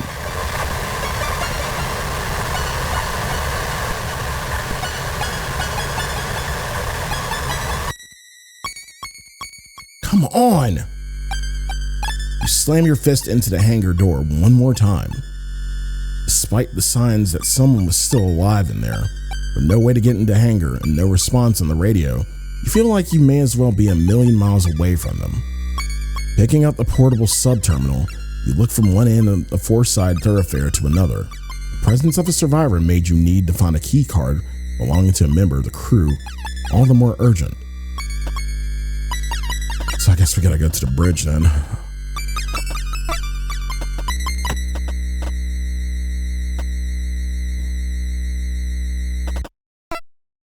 As you make your way up the ladder towards the bridge, you find your progress slowed by the bulk of your spacesuit as it catches against various protrusions that stand out from the walls of the shaft. Despite having to stop multiple times to free yourself from these obstacles, you eventually see the faint outline of the entrance to the bridge above you. Clearing the remaining distance without incident, you step out from the hatch and onto the bridge. You've been carrying a feeling of apprehension up the maintenance crawlway as you hadn't been able to get the lack of any signs of depressurization out of your head. You knew what was probably waiting for you, unless the crew had been extremely lucky. Unfortunately, it looked like they had not. At the station on the left, you see the slumped figure of a young man. From his uniform and general appearance, you recognize him as Lieutenant Bashir, the officer that Cassie had been speaking to moments before the power went out on the Gundog. Unlike when he had appeared on one of the Gundog's view screens, the man you saw now had clearly suffered what looked like either a small explosion or massive electrical shock. The front of his uniform was at its best signed and at worst completely singed, and at worst completely charred, as was the skin of his hands and face. You grimace at the thought of what could have happened as you turn your attention to the captain's chair. There, slouching to the right, was the ship's captain, a rictus smile on his face, having seemingly suffered a similar fate. It seemed pretty obvious what had happened to these two. The question remained, how? You pause for a moment. You almost put your hand down on the headrest of the captain's chair, and you quickly move away. If something had electrocuted these two, then pretty grim, right? You almost fall backwards in surprise as Hansen's voice comes suddenly from your helmet's speakers, and he appears on the far side of the bridge, having emerged from underneath the control station on the right. Easy, Lieutenant, it's just me. What, never seen what a fried human looks like? You take a deep breath in and exhale, catching the breath that Hansen had just scared out of you. Damn it, Crwys, what the hell were you doing hiding underneath there? Following orders, sir. Remember the plan? Hansen lazily waves the folder you pass on to him at you. Wait, these guys look like they've been electrocuted. Based on where they are, did you check? Loosen up, Lieutenant. Power's not on. What's there to check for? You can't help but be amazed at Hansen's cavalier attitude towards the risk of a painful death via electrocution. Alright, how's retrieving the black box going? Not bad. I managed to get most of the casing undone. There's a lot going on in there and the suit doesn't make it easy. What about you? Find anyone? You turn to look at the captain and Lieutenant Bashir for a moment before looking back at Hansen. Just these two so far. Not confirmed anyone else. Guess that keeps things simple. No survivors. Get this box and we get out of here. What? You want me to hang around? Want to hang around here a bit longer? This is a whole crew, Hansen. Some still might be alive. Guess you better get looking and find them, huh, Lieutenant? Ease up, Lieutenant. I can say from experience, if everyone's dead, there's no use wishing there weren't. It's not going to bring them back. But if you're going to find them, you should get moving. Probably not much air anywhere left on the ship, even if they're lucky. With another shrug, Hansen walks away from you, heading back to the control station, which he was hidden under when you entered. Let me know when we're leaving, though, alright, Lieutenant? You circle the captain's chair looking for anything that you can tell you what had gone on when you lost contact. Instead, all you see is the stiff body of the ship's captain, slumped to the side and his hands tightly gripping the armrest. As you get closer to him, you see signs that whatever had happened to Lieutenant Bashir had also happened to him. Burns cover where his skin rests on the metal of the chair, and the back of his uniform shows scorch marks. Rest in peace, Captain Gerard. On the left-hand side of the bridge, you see the station used for ship management and communications.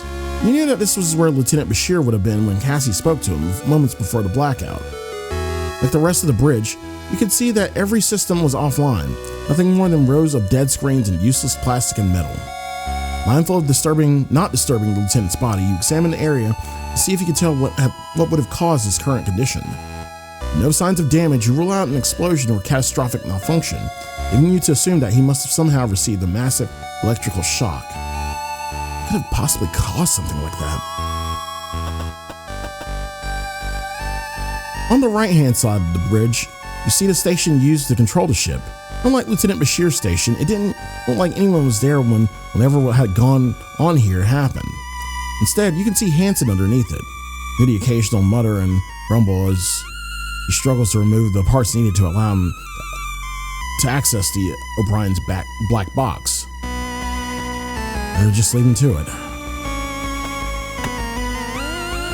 Although you made it this far, you knew that in order to have any chance of exploring O'Brien further, let alone accessing his central computer, you need a keycard that belonged to one of its crew. There'd be no better card to accomplish this than the captain's. As you walk around to the front of the captain's chair, you shudder, a shock that must have killed him, and left his hands clasping the armrest like talons. His face is gaunt and his eyes open wide, together with how the corners of his mouth drawn back as far as they would go into a horrendous grin. The whole expression was unnerving, as if he'd been killed by some fatal but hilarious joke. You know what you need to do, and although it's a practical necessity, something about it feels wrong. Sorry about this, Captain Gerard. You pat the captain down, but find no indication that he's carrying his keycard in his pockets. As you stand back for a moment, trying to think if there's anywhere he may have left it, your eyes are drawn to the hand tightly clenching the armrest, which also doubles as a control panel.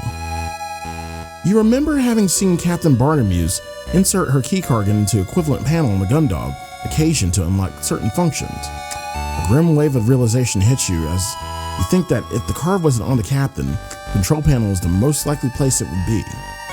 The only issue with that was that the Captain Gerard's death grip was covering the slot for the keycard. With a knot in your stomach, you lay your hand on the captain's. A shiver runs down your spine.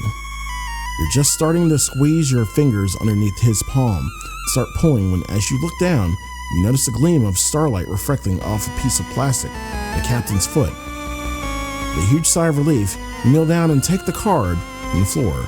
Luckily for you, the captain must have dropped it before he was shocked. As you pass the card from one hand to another, inspecting the front and the back, you see that it appears to have all but melted. The plastic coating mostly stripped away and remains as bubbled up with the remnants of the magnetic strip flaking off. Yep, you can tell from its condition that it's not getting you anywhere. You sigh as you lay the remains of the card by the captain's hand. I can't find a card with access to the central computer. There's no hope for the O'Brien. You knew that you needed to find a key card belonging to a member of the O'Brien's crew to explore the ship further.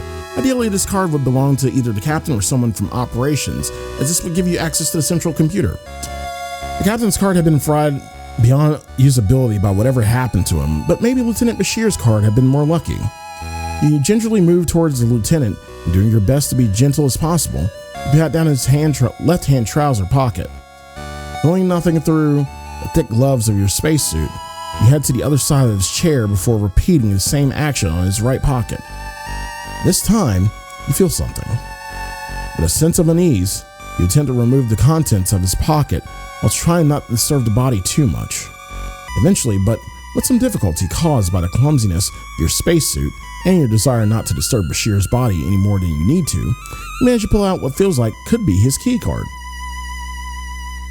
You turn the card over and a few times. It's definitely Lieutenant's key card, but it looks like it's been half melted. Not only is it warped out of shape, the plastic coating is blistered, with the magnetic strip on the back almost entirely peeled off. You can tell from this condition it's totally useless.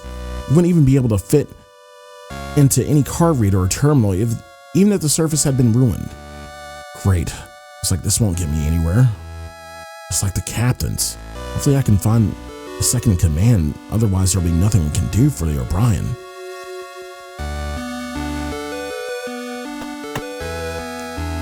As you look over the bridge for any clue that may help you solve what happened aboard O'Brien, your gaze is caught by the view of space through the main window. You knew that one of those lights was the Gundog, the sole reassuring thought you had the entire time you'd been here, but what else was out there? What had happened Didn't look like any attack that you've ever seen. But what could possibly have happened on the O'Brien to cause all this? Looking out to space won't help me figure this out.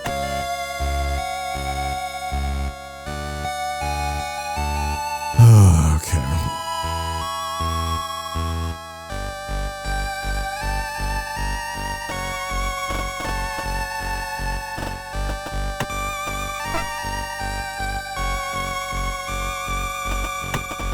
Where haven't I been? Reach out into the maintenance crawlway and grab a rung on the ladder. Stepping forward, you place your feet onto another rung that you can barely see, and then instead of following Hansen up, you start moving downwards. As you descend, the crawlway eventually becomes completely dark. The only indication given that you've reached the bottom is when you bring your foot down and unexpectedly stomp on a floor panel. Now at the bottom of the shaft, you grope around in the darkness, looking for the catch that will release the panel by the elevator into the sickbay. After a few minutes of sliding your palms around blindly, your suit's glove catches on something. You investigate it with your fingertips, confirm it's what you're looking for, before releasing it, grabbing the panel as it falls away and placing it to the side as you step through the sickbay. With no rush of air to indicate that you depressurized the room, you were almost entirely certain you knew what to expect, but what you find goes beyond that. Behind the desk set to meet those who enter the sickbay, you see the crumpled form of someone wearing a white coat, much like Dr. Rosarium's. Quickly make your way over to them, but as you stop momentarily as you feel something crunching underneath your boots. Looking around, you can see that the doctor is surrounded by broken glass. Taking stock of the room, you realize that the cabinets at the far end of the sickbay are all still stocked, but the glass panels have been shattered and the contents scattered. Instead of trying to puzzle out what's happened, you turn your attention back to the doctor, kneeling down by them and gently turning them over. You're faced with a woman who seems to be in her mid-50s, her sandy hair done up in a loose bun with errant strands tucked behind her ears. You notice that of the two lenses in her set into her round wire-frame spectacles, one is cracked and the frames sit askew on her face. Although her pale blue eyes are wide open and staring at you, they don't move, and she doesn't blink. Her skin is pallid, matching the cool blue of her eyes, the striking red of her lipstick standing out in the dramatic contrast. You stay holding the doctor for a moment before gently laying her down with as much delicacy as you can manage in your bulky spacesuit. You close your eyes. As you stand up, you exhale deeply. Unlike the crew on the bridge, this doctor didn't appear to have suffered from any burns or shocks. If you had to guess, it seemed that something had struck her, although you had no idea whether it was that or the lack of atmosphere that had been responsible for her death. That's 3 confirmed loss then. Better to yourself stepping away from the doctor, more glass crunching underneath your soles. It was increasingly likely that this is how things would be on the rest of the ship, especially considering the central area had been depressurized with no safety measures engaged. You've been holding out hope that at least some of the crew had made it, but based on what you've seen on the bridge and here, though, that didn't seem likely. As you survey the room, your attention back to the glass underfoot and the shattered. You turn your attention back to the glass underfoot and the shattered frontage of the cabinets. What happened here?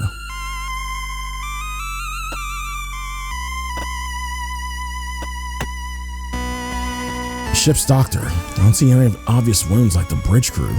What exactly happened down here? You stand over the doctor, aware of what you need to do, but not finding the concept altogether pleasant. The bridge's crew cards had been half melted. If the doctor's was in the same condition, you'd need to hope you could find someone else whose card you could use.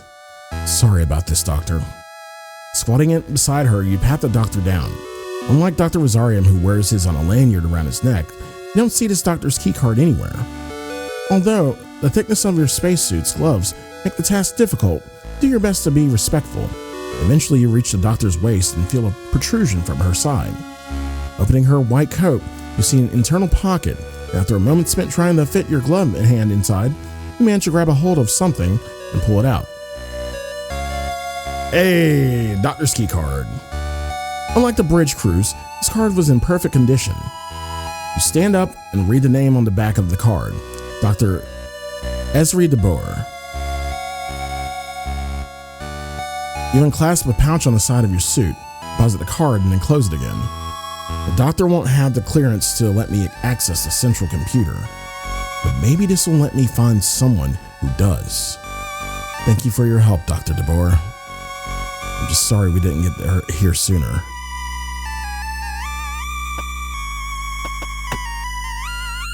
All vacant. Whoever had done this been in for treatment? As you head towards the back of the room to examine cabinets, you feel the crunch of glass fragments underneath your feet. Although the floor is scattered with various boxes and bottles of different medicines, there's something in particular that catches your eye. You squat down and pick up an open packet that you recognize. Nutrishake mix. As you turn the pouch over in your hands and look inside, you find it's completely empty of the powder that it should contain. Placing it back on the floor, you look around and realize that once all the boxes of medication are still sealed, the packets you can see torn open are all Nutrishake packets. Did someone really do all this for Nutrishakes? There's no one in there right now, no point in opening that door.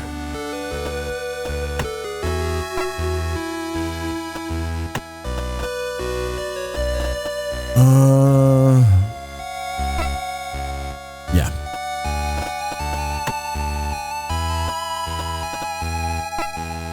With Dr. de Boer's key card, I'll be able to access the hangar. Although, there's a chance that whoever is in there may not be in a spacesuit yet. If I open these doors now, I risk pulling them out in the vacuum. There may be something I missed that could let me get the access codes more safely. Keep exploring. It's really tempting to charge in there and grab them, but I should only do it if there's no other option.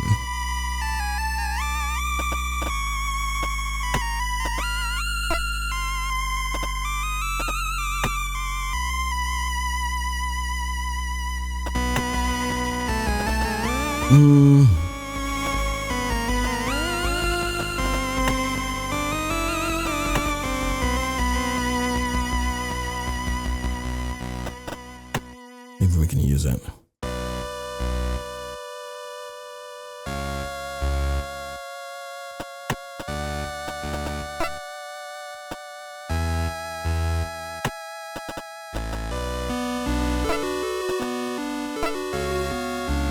There was no response, so I don't think anyone's in there. I hope.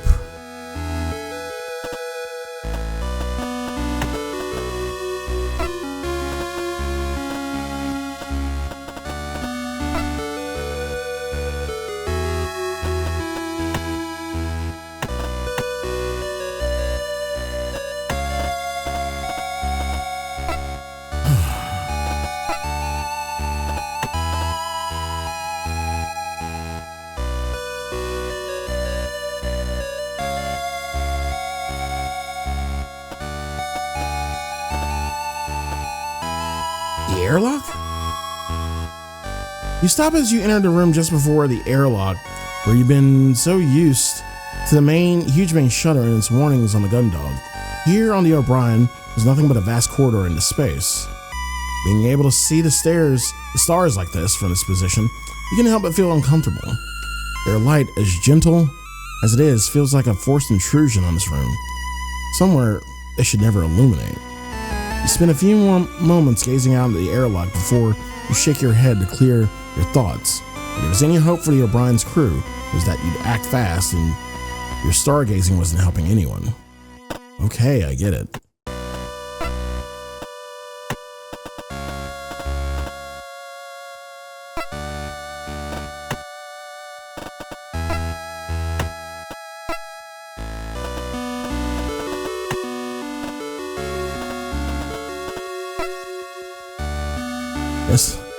Just like you had on the other closed doors, you go through the process of making as much noise as possible on the door and waiting for a response.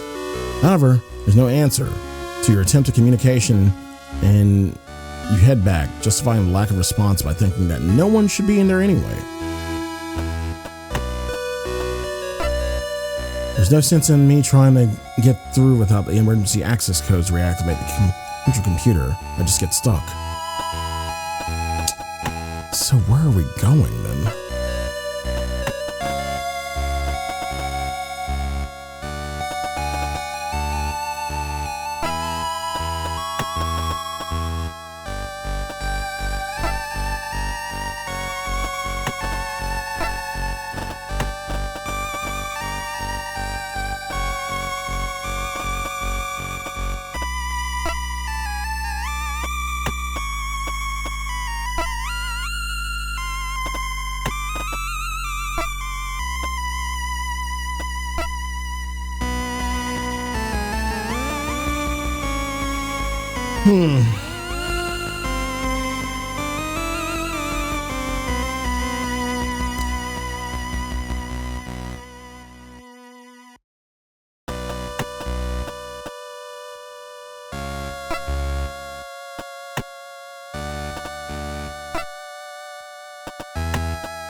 With Dr. DeBoer's keycard in your possession, you move towards the captain's doors and lay the PST off to the side. You know that you're not going to find Captain Gerard in there, and the chances of anyone else being in his quarters is extremely slim. The potential that there might be something of use in there, like the O'Brien access codes, is too great to ignore. Alright, let's go for it. You kneel down beside the terminal linked to the captain's quarters and begin the well-practiced process of connecting the PST and going through its menus, eventually selecting the unlock function. And now, with a sense of trepidation, you unfasten the pouch on your belt and take out the doctor's key card. As a security officer, your card had enough authority to access every room short of the central computer, even the captain's. You weren't entirely sure that a doctor's card would be sufficient. Without much of an alternative, you slide the Dr. DeBoer's card into the slot and hold your breath. Thankfully, you see the door begin to slowly slide open. With an exultation of relief, you stand up. Once the door is open enough to allow you through, you make your way inside. As expected, Captain Gerard's quarters were almost identical to Captain Bartermews, with a few small differences. Like the lack of any open bottles of liquor. In place of the whiskey bottle you'd seen in Captain Merys' room, you see a neatly pruned bonsai, but beyond that, there's nothing obviously distinct. Even the artwork on the wall behind the desk is the same. Well, time to get to work. Let's see if I can find something useful. The captain's bathroom is certainly a lot smarter than the pods that you get in the standard crew quarters. There's an actual toilet and proper shower unit too. I wonder if when you reach Admiral, you get your own bathtub. A bed, a chest of drawers, a bedside table, pretty much all the same things as Captain Bartermews' quarters, just tidier. On the edge of the closet, on the desk closest to the door, and into the quarters, you notice a stack of papers perched precariously, as if they'd been left in a hurry. Based on the same tractor feed edges you've seen on the papers in Captain Bartermews' quarters, you'd assume they'd been printed out on board, meaning they're recent documents. Captain must have left in a rush if he didn't lock them away. That or they're nothing important. The captain's desk, just like Captain Bartermews, it's got a terminal and what looks like a telephone, probably a hotline to the bridge. I think I like Captain Gerard's desk ornament much more than Captain Bartermews' though. Could be in those files. Well, let's use them. You hesitate for a moment, considering whether or not you should pick up the files in front of you. Although in normal circumstances, doing such a thing would result in severe disciplinary action, you reason that these aren't exactly normal circumstances. Anything that could explain what had gone on or help the O'Brien had to be investigated. Besides, you think it's not like this would be the first report you've read today that you should have. You take the file in hand and read the heavy printed text on the front. JCF Naval Report, JFS O'Brien, Mission Log 132. 08040214. Looking through the report is made difficult by the clumsiness of your spacesuit's gloves, but you manage to quickly skim your way through the file's contents. You scan the pages of general day-to-day ship operations to see if you can find anything out of the ordinary. As you work your way through the logs, a few curious entries in amongst the expected information catch your attention. April 8th, PC-214. JFS O'Brien's routine patrol path adjusted to investigate erratic Higgs field distortions in the outer limits of JCF territory. April 19th, PC-214. Investigation reveals significant residual boson distortion, inconsistent with standard JCF drive output. JFS Gundog dispatched to support with investigation. April 21st, PC-14. Continuous sweep of the area surrounding distortion finds unknown object, not recognized as Jovian, Martian, or Solar Federation. Vincent Butte instead dispatched to retrieve object unboarded at 1927 JST. April 22nd, PC-214. Long-range communication system remains down. Source not yet identified by Chief Engineer DeForge. O'Brien moved to rendezvous point to meet JFS Gundog for duty transfer. April 23rd, PC-214. Rendezvous with JFS Gundog behind schedule. Chief Engineer DeForge investigating unknown object for potential cause of communication failure. Destructive investigation authorized. Sounds like they ran into similar issues as us around the time they took whatever this unknown object is on board. Unknown object, huh?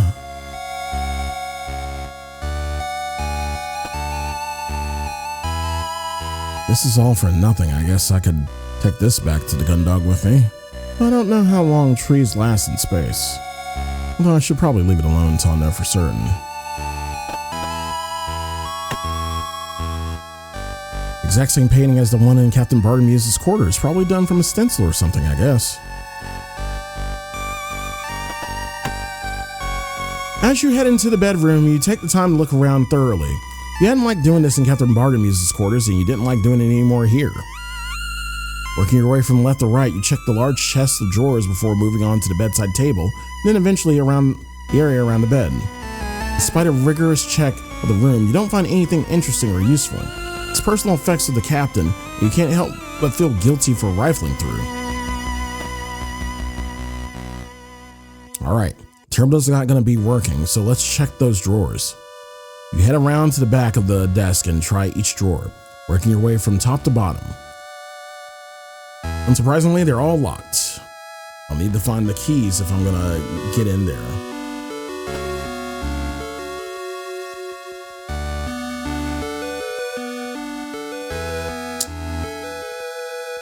Although you can't think of anything important you might find in the captain's bathroom, you feel a compulsion to search it anyway. Despite a thorough examination, the only thing you leave with that you didn't have when you entered is an in-depth knowledge of the captain's choice of bathroom products. What's up, Shakura? How you doing? So we're gonna have to go back to the captain and see if we can get his keys.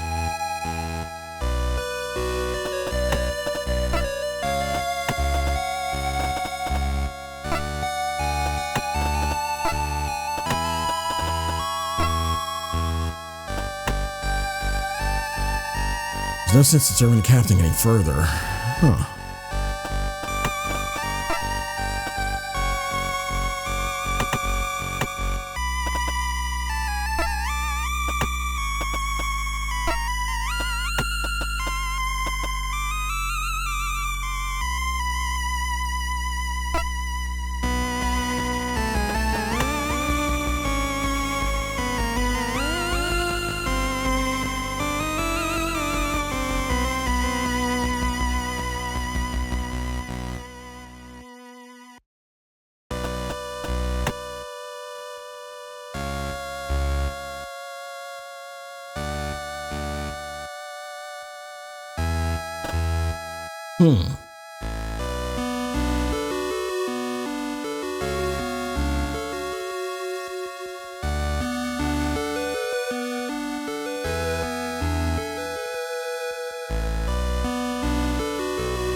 We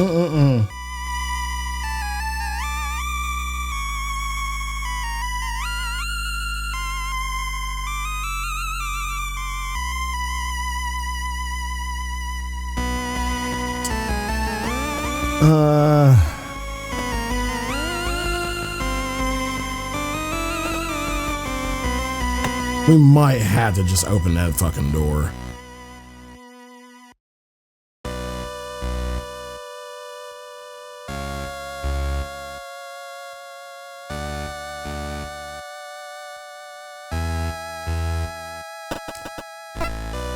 Because I don't see anything here.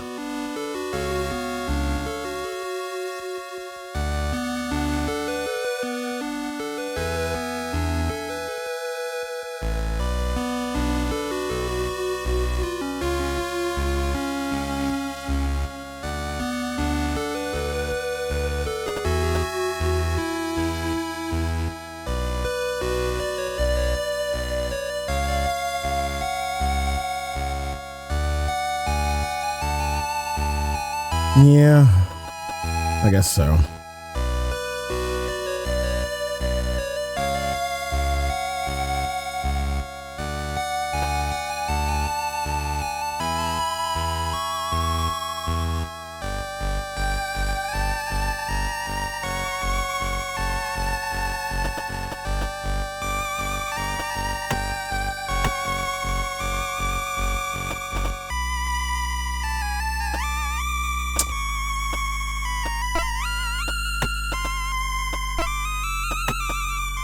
Yeah, let's do it.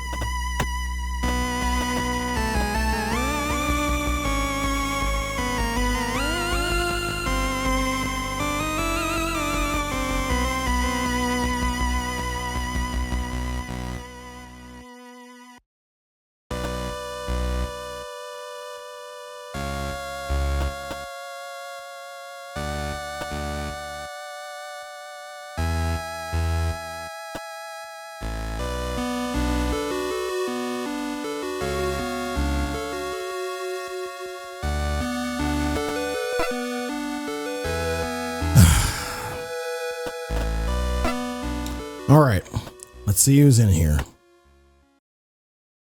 You unlatch the front of the portable sub-terminal's casing and activate the device, watching pensively as it runs through its startup sequence. Once complete, you hurriedly run through all the necessary options as quickly as you can, doing your best to ensure that you use the least amount of battery power necessary.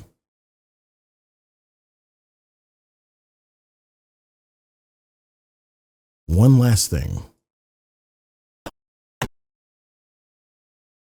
You quickly unfasten the pouch, you place the doctor's key card in, withdraw it, and slot it into the device. The same infuriating slowness as all the others, the doors to the hangar begin to move. You waste no time in standing up and working your way through the tight gap before the doors are even a quarter of the way open. Noticing the absence of any sign of depressurization, you continue to force your way through the doors. As soon as you're through, you vault your way down the stairwell, skipping increasingly more steps at a time as the gravity disappears until you're eventually floating past entire sets of stairs altogether. Setting your radio to broadcast with one hand and grabbing the guardrail in front of you with the other, you call out into the dark void of the hangar. Hello? Is anyone in here? Hello? This is Lieutenant Sly from the JFS Gundog. We come to help. Hello? You peer into the darkness, straining to see any signs of life. You knew that you heard activity in here from the other side of the door, so where were they? Excuse me?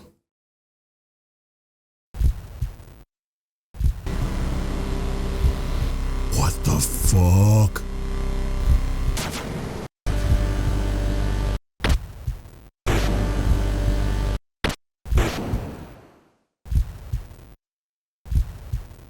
You stand frozen in place, unable to move your legs, unable to speak, as the huge machine that has just pulled itself out of the darkness looms over you.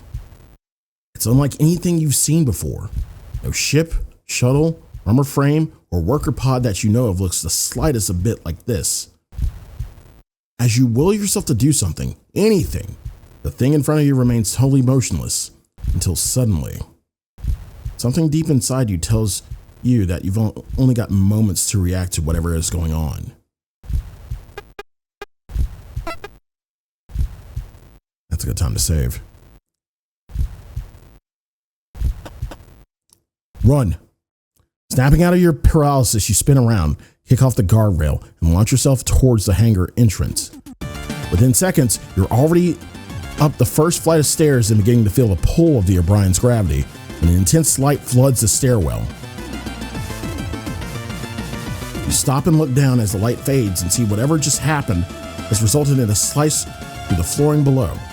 The stairs you just left and the wall beyond them, leaving warped metal, superheated and glowing on the either side of the cut. Seeing more lights flooding into the stairwell from beyond the hangar entrance, you turn back around and sprint up the stairs, scrambling out of the double doors into the four-side thoroughfare. As you stumble into the corridor, you grab your radio. Hansen, get to the Juno right now. We need to leave. You yell as you bolt for the central hub. Hansen, do you hear me? We need to get off the ship immediately.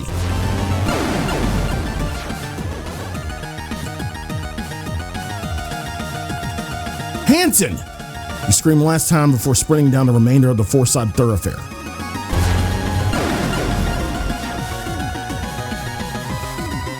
As you pass in the boundary into the central hub corridor behind you is illuminated with another intense flash of light. You don't turn around, instead continuing at speed towards the airlock where the Juno had been left. Hansen, I'm serious. We need to leave now before the ship's torn to pieces. Get off the bridge and get down here. With no response from Hansen, your mind races.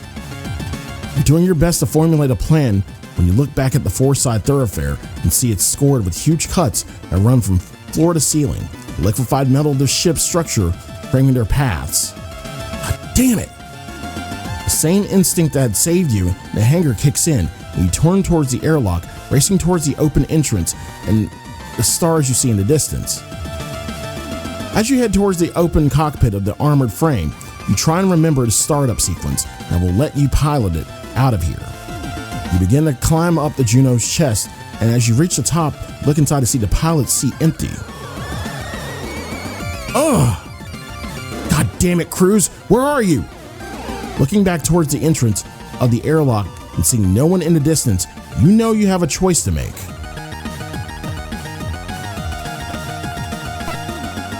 Ugh! You cry in frustration, slamming your fists onto the cockpit and hatch. Despite every instinct you have screaming at you to run, you know you can't just abandon Hansen. Regardless of his personality, he's still a crewmate. Your eyes fixed on the corridor leading into the airlock as you wait for him to appear. You know he hadn't received your radio signals, but he must have seen what was happening to the ship from the bridge.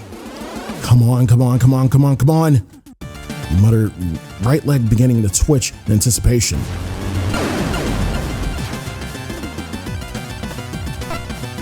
As a beam of energy tears through the airlock, floor and ceiling, you barely react. You made your decision, and you're going to wait for Hansen until the last possible second. Crwys, you asshole, you better get yourself into this Juno right now, or I swear to God I'll... You'll what, sir? At the entrance to the room containing the airlock, you see Hansen, black box under one arm, running at full speed towards you. I'm here. Now, I guess it's a shame we won't see what discipline you had planned out for me. Hansen, shut up and get us out of here. Whatever you say, sir. In one swift motion, Hansen pulls himself up to the cockpit entrance and disappears inside. As soon as he's in, you enter after him and quickly begin to buckle yourself into the passenger seat. In just a few seconds, Hansen pulls the lever that seals the Juno's cockpit and works his way through the entire startup sequence. Even before the main monitor is active, he pulls back the flight sticks. You feel the rumble of the Juno's engines moving the armored frame away from the ship as the main view screen switches on, showing the O'Briens shrinking into the distance. What did you do? One minute I'm pulling out the black box, the next I can see a light showing on the outside and some kind of laser beam nearly cuts me in half. I didn't do anything. There was something in the hangar and then it went off. was tearing the whole ship apart from the inside. So you tripped an AF's weapon system or something? Can't let you anywhere near these things without you causing problems. You're about to continue your process at Hansen's when you see a column of light penetrate the surface of the O'Brien.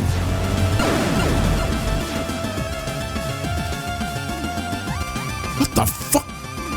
That's it. It's gotta be some sort of prototype AF or something. I've never seen a weapon like it. Tore through your O'Brien's hull like paper. What the hell kind of weapon is that? No idea, but we need to take it out. We need to stop it, whatever it is, before it can do this to the gun dog. Hey, look at our lieutenant. Who knew you had the stones? Guess it's easier to make the order than follow through, though, so don't think you're hot stuff yet. Crwys, would you just... Before you can finish, Hansen slams the controls forward, pushing you back into your seat and sending Juno directly towards the enemy at top speed. As you struggle with the frame's acceleration, you look across to Hansen, who's leaning forward, a deep scowl on his face, and his chest visibly rising and falling. Looking back at the main monitor, you see the O'Brien growing at an alarming rate as the targeting reticle on the screen shifts back and forth over approximate location of the target. Suddenly, as Hansen has started towards the unknown machine atop the O'Brien, he brings both feet down hard on the pedals attached to the bottom of the pilot seat, causing the Juno to suddenly jet upwards. The maneuver is quickly followed by both flight sticks being yanked backwards, bringing the armored frame to a halt just above the target. As the reticle coalesces over the engine of the enemy machine, Hansen pulls the trigger and fires off a slew of bullets, which fly through the space that had been, until moments before, occupied by the mysterious enemy. You see small explosions as the rounds rip through the innards of the O'Brien. What? Where did it? With a deft manipulation of the controls, Hansen simultaneously rotates the armored frame and sends it flying away from the O'Brien at speed as he scours the monitors for any sign of his target. Things fast, too. Quickly as it had disappeared, the unidentified craft reappears immediately in front of you, a telltale glow emanating from the foremost protrusion on its main body. In the second that he had to do so, Hansen detached the Juno's shields and hurled it at the machine, disrupting its beam and buying him the precious moments needed to retreat at full speed. God damn, what the hell is this thing? Once again, Hansen surveys the surrounding space, trying to find the elusive and deadly enemy. There, it's heading right towards the gun dog. You point towards a small pulse of light amongst the stars showing on the screen. His scowl deepening, Hansen once more pushes the controls and the Juno to their limit, moving to pursue the attacker at top speed. As the enemy shrinks into the distance on the Juno's monitor, Hansen doesn't let up on the speed, maintaining the high-level acceleration. The tremors you can feel in the cockpit grow more intense the faster the armored frame moves. Grabbing onto the straps holding you in place with both hands, you pass your eyes over the readouts on the cockpit's various dials and sub-monitors. Almost all of them are flashing warnings or alerts, with the needles on the majority of the gauges deep into red. Crwys, if you keep this up, the Juno is going to fall apart. Slow it down. Hansen smirks at your order, scoffing as he somehow finds more acceleration that increases the vibrations to the point that you feel like they'll shake you to pieces any moment now. This is my Juno, Lieutenant. Don't tell me how to treat her. She's not as delicate as she looks. And we're gonna need all she's got to get back to the gun dog before that thing. Crwys, if we get back and we're dead, yeah, you can write me up to the captain when that happens. You groan and close your eyes, trying to ignore the beeping that started and the high-pitched whine you're coming from the back of the cockpit. You're aware of every second that passes by as the two of you race back to the gun dog, the tension worsened by the near constant screaming of the warning systems. With Hansen in control, all you can do is hope that you get back in time before the gun dog can be cut to pieces by the weapon you seem to make short work of the O'Brien. You've lost track of how long you've been pursuing the enemy, when suddenly some garbled static bursts from the speakers and a shrill panic voice screeches at you. Oh God. I repeat, this is Lieutenant Lord of JFS Gundog. We're under attack by an unknown enemy unit. Any JCF ships in range, please respond. This is Lieutenant Lord, this is Gundog 1, approaching the gun dog at... Crwys, Where have you been? Get back to the ship right now. We're under fire from something. Hansen rolls his eyes as he's cut off by Vanessa's demand. Roger that, ma'am. Gundog 1, return now. Shaking his head rather than following up with an answer, Hansen quickly flicks a few switches. You see the readouts on some monitors switch to display information about the armored frame's weapon systems.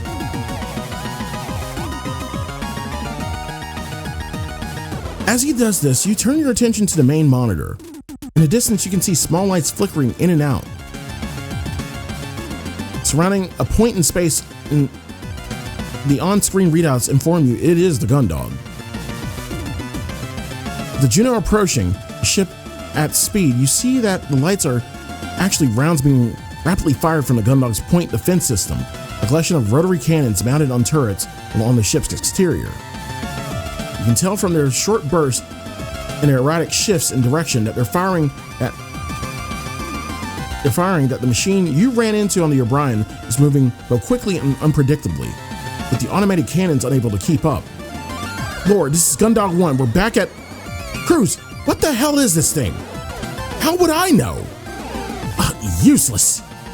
You hear Hansen mutter something under his breath, too quietly for the communication system to pick up. Just destroy it. We've already taken some heavy hits to the port hull. Yeah, I get it. Just tell Dees to watch that anti-air. As the Juno closes in on the Gundog, watch the trajectory of the shots being fired from the point defense system, knowing that they indicate where the enemy machine was rather than where it is. Based on the speed at which it's moving, you know that if you're going to have a chance at taking this thing down, you need to figure out a way to get ahead of it. You're about to make this observation to Hansen, but you see a deep focus on his face, his eyes tracing the path the enemy moves along as it weaves around the barrage coming from the ship. With a sudden flurry of motion on the controls, Hansen adjusts the armored frame's trajectory, sending it soaring uncomfortably close to the Gundog's bridge, just in time to intercept the strange craft as it rises up the far side of the ship. Resuming the same evasive maneuvers. Amateur! Hansen yells. Slamming down on the pedals, Hansen positions the Juno over the top of the enemy. You hear a heavy click as he pulls the trigger on the right flight stick.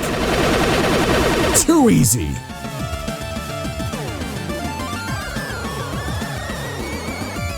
Ooh. As the rounds from the machine gun slam into the target, Hansen presses down on the button on the left flight stick, sending a volley of missiles roaring away from the Juno's shoulder pod and directly into the enemy, engulfing it in an explosion. Doesn't matter how powerful the machine is, the pilot's no good. What? As the smoke clears, staring back at you is the machine that you just seen hit by a swarm of missiles, each one individually powerful enough to destroy another armored frame. Instead of being totally destroyed, the craft looks completely fine. You don't even see a hint of a scorch mark on its armor.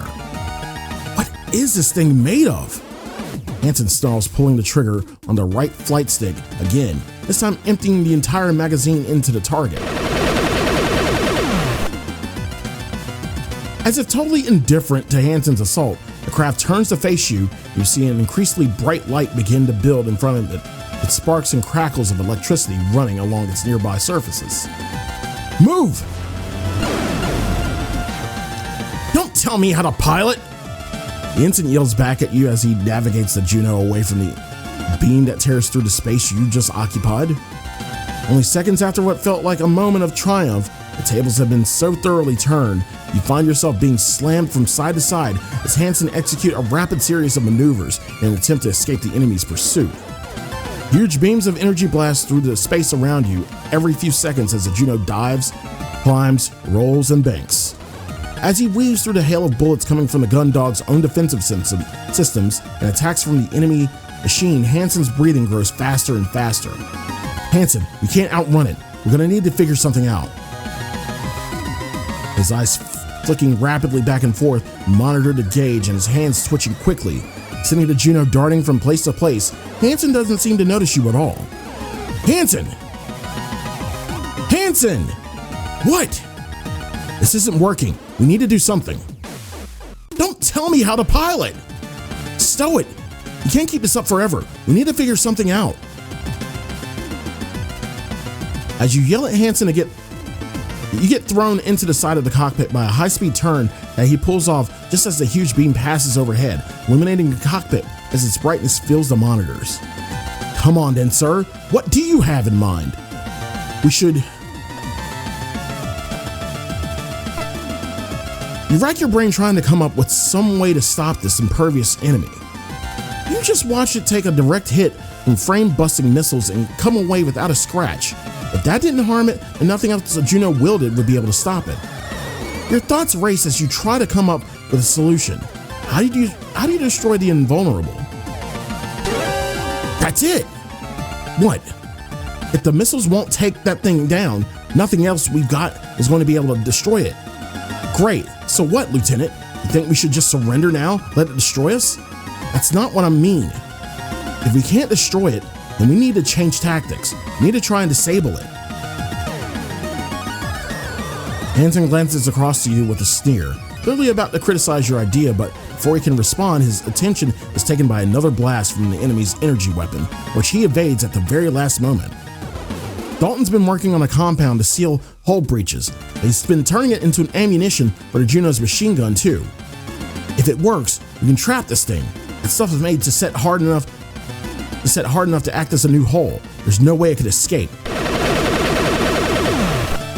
Hansen scoffs at you despite being in the middle of carrying out a maneuver involving suddenly braking, dropping downward through space and letting the enemy machine fly overhead so that he can fire another volley of machine gun rounds at its underside. If it works, Lieutenant, what if it doesn't? Are you going to trust that little dork with our lives? Have you got a better idea, Ensign? That's what I thought. As the Juno continues to shake from the strain its engines are under and the sudden spins and turns Hansen is making it perform, you manage to lean towards the communication system and press down a button that allows you to broadcast. Gundog, this is Gundog 1. Patch me through to cadet range.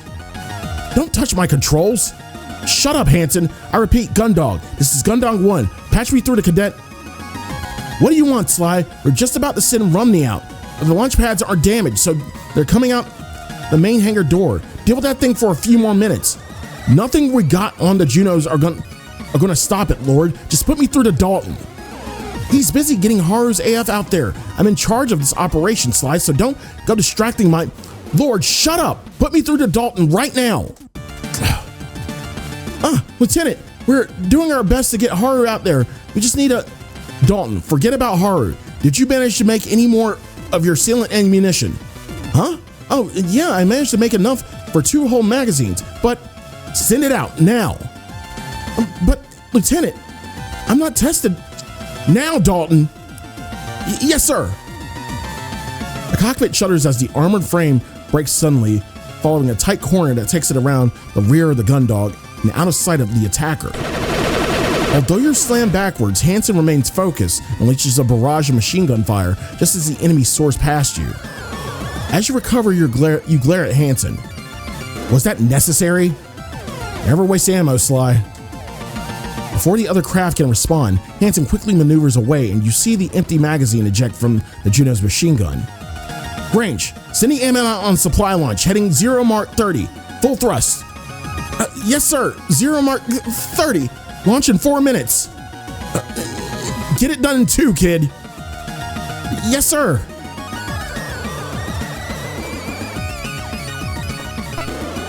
With the enemy back in pursuit, Hansen brings the Juno up to full thrust as he navigates the armored frame above the Gundog into a location you know has the most point defense coverage. Despite the pressure of the sudden acceleration, he managed to snap at Hansen. Don't be a dick, Crwys. He's doing his best. Simultaneously evading the fire from the Gundog and the attacking craft, Hansen still manages to exclaim his shock with a burst of laughter. Get real. You're dragging me up on my conduct right now? That kid Crwys is a crewmate and our only hope of stopping this thing. You got some priorities, sir, but... Although you felt Hansen adjust the Juno's trajectory to evade that approaching enemy, he'd not been quick enough and it slammed straight into you, shaking both of you and sending your armored frame careening away wildly.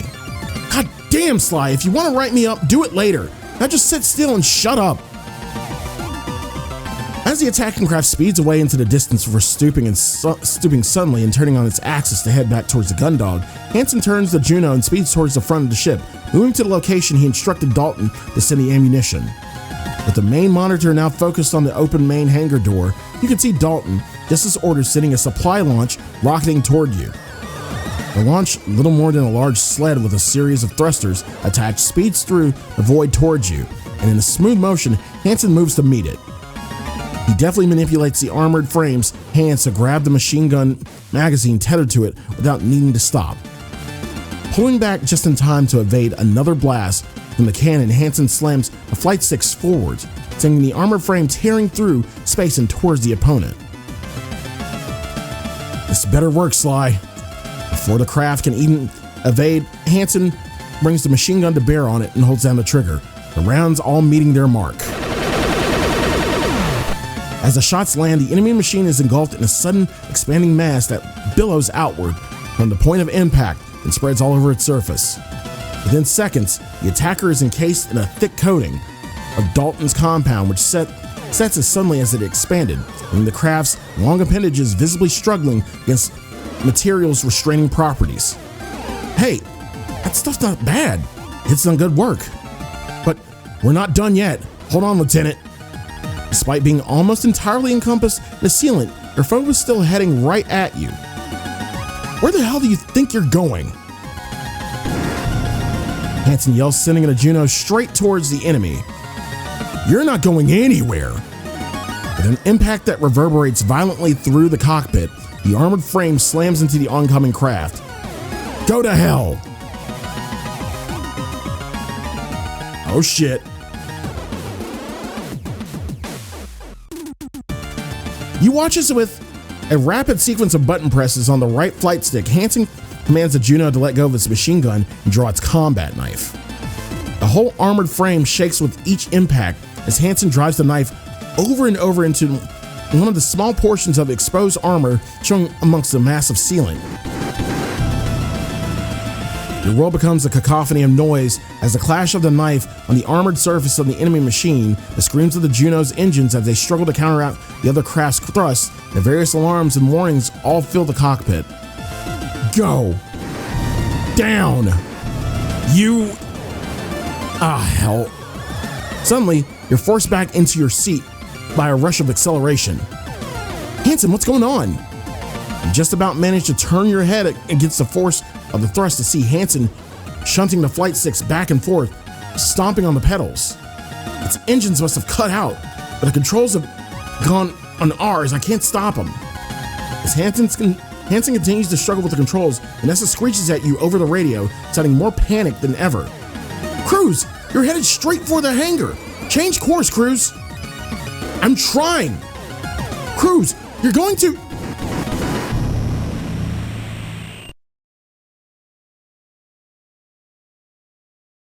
Oh, we fucked this up, didn't we?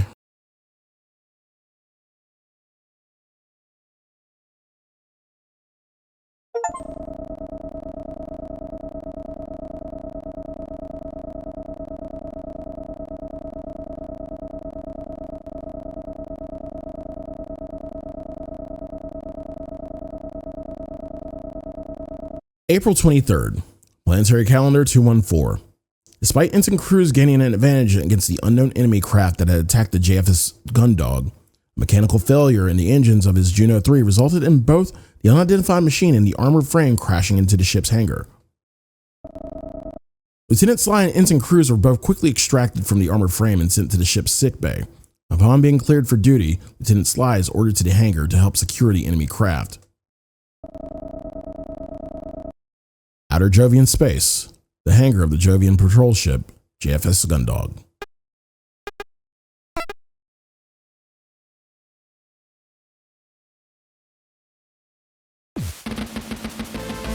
You stretch your neck from side to side and roll your shoulders as you wait for the captain's judgment.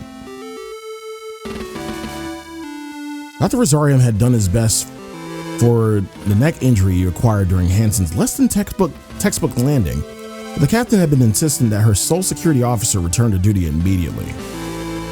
As a result, after a cursory once-over, the doctor had given you an anti-inflammatory injection on one side of your neck and an injection of painkillers on the other before sending you on your way. This will let your neck numb and you with a vague sensation that your head can become detached at any moment, but at least you were up and about. Surveying the hangar, you know you should be thankful for this miracle. Both Hansen's Juno and the craft that had been fighting had entered the hangar at full thrust. If Dalton hadn't thought quickly and activated every single piece of arrestor gear available, the two machines would have torn straight through the belly into the belly of the Gundog. On top of that, they slammed into the storage container that held the tank, even keeping his experimental high-density foam in, causing it to rupture and coat the attacker in a substance and adhere it to the hangar floor. With the machine stuck in place, it didn't take long for Juno's engines to burn out as it pushed against a movable object. You make a mental note to give Dalton your thanks later. Not only had the rounds loaded with the substance work perfectly, it saved you, Hansen, and possibly the entire ship. What this did mean, though, was that the mysterious assailant which had torn the O'Brien to pieces and nearly done the same to the Gundog was stuck, irremovably for the time being, right in the middle of the hangar. It had shown no activity since it went dead just outside the Gundog, but having one of those eye-like cameras exposed didn't leave you. Is this craft secured, Lieutenant? Oh, yes, ma'am. To be honest, Cadet Grange's foam has done most of the work for us. With the amount of stuff it's covered with, I don't see it making a move anytime soon. Even the tethers we use aren't really necessary. When we get back to Europa Colony, it'll probably be easier to remove the entire hangar block to get this thing rather than carve it out. Is that so? Yes, ma'am. Wait for a moment as the captain allows your response to her rhetorical question to her rhetorical question to hang in the air. As far as capturing enemy technology goes, this could have certainly gone more smoothly. A bolt of anger shoots through your body, as if you have any right to criticize things going badly. You immediately suppress this reaction as the captain turns back towards you. Regardless, you've all done good work today. Lieutenant Sly, Cadet Grange? Oh, ma'am. Yes, thank you. Dalton, who'd been lurking at your side like a nervous shadow this entire time, squeaks, the unexpected compliment taking him completely by surprise. I mean, that is, if the container hadn't been in that area, then we wouldn't have lost so much hangar space, and I'm sorry that... You swiftly but gently elbow the cadet in the side. Which is thank you, ma'am. Very good, Cadet. Well then, Captain once again leaves a sentence to trail off, half-formed. Whereas this manner of speech had previously left you disconcerted, with this indication that there was something the captain was holding back, you found yourself no longer bothered by it. Whether this was because you were used to it or simply too tired to be perturbed was a matter you hadn't quite decided on. Dalton, on the other hand, was still clearly terrified by the concept of being in such close proximity to the captain, to the point where his nervousness was palpable. If it wasn't for the rustling of his jumpsuit, caused by his nervous fidgeting, he felt there was a good chance you'd be able to hear his heartbeat racing. Has the chief... I finished my assessment of the craft, Captain. With an amount of grace that surprises you, the chief, having appeared from underneath the catwalk, grabs onto the handrail, effortlessly redirects her momentum, planting her feet firmly on the walkway you're all stood on. Thank you, Chief Cathays.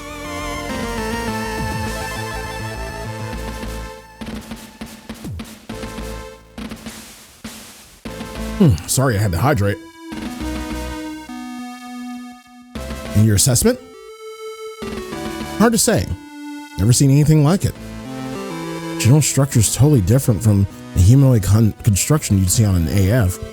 Whatever materials this thing is made of don't line up with what we see on Martian or Terran machines. Even the samples of that titanium they make on Lunar didn't have this kind of durability this thing showed.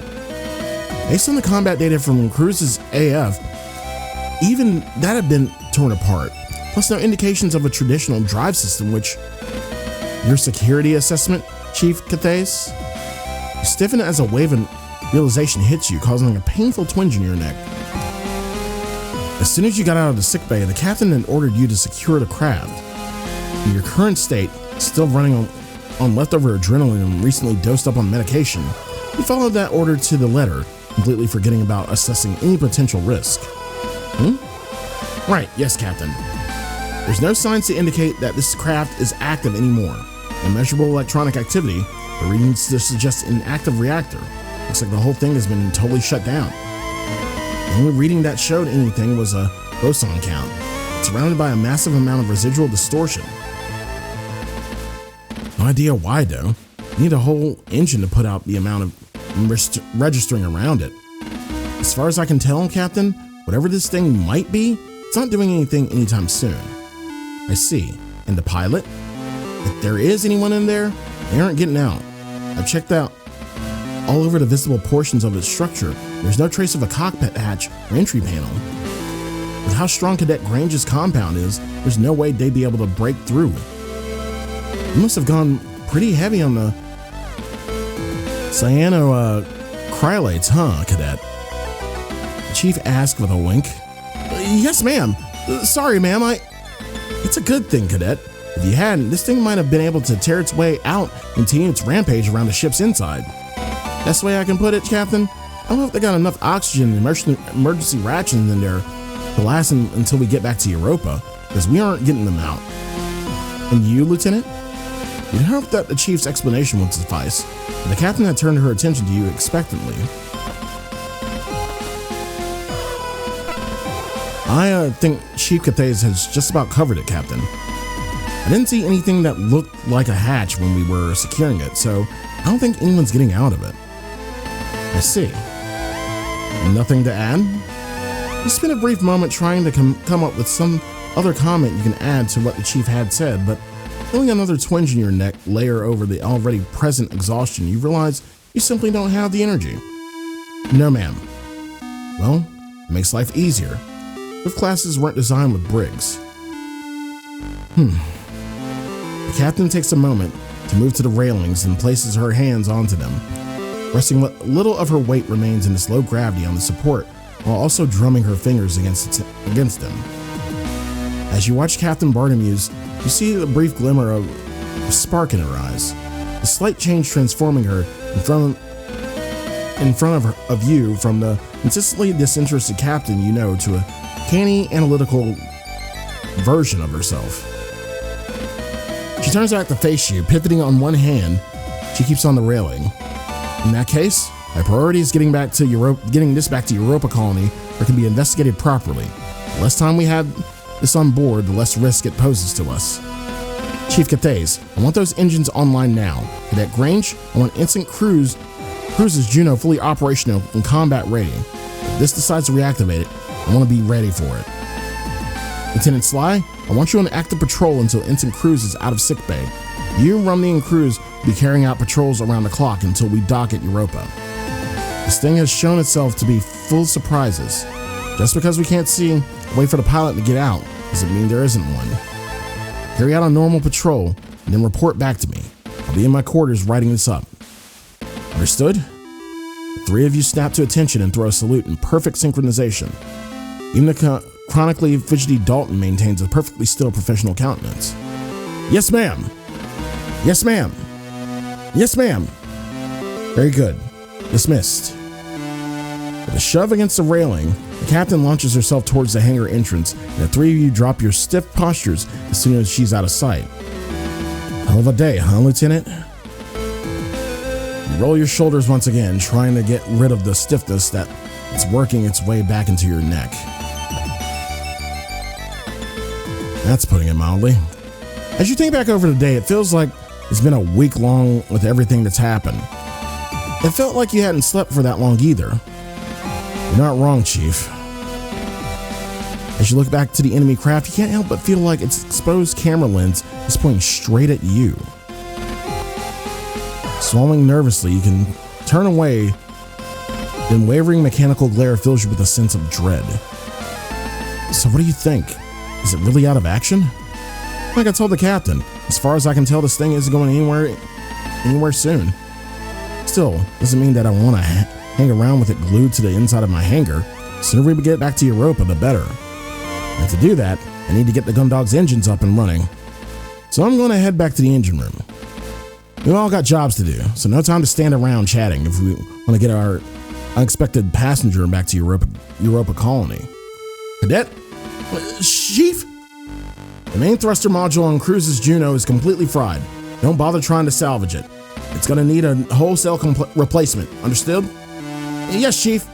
All right then, both of you, get to it.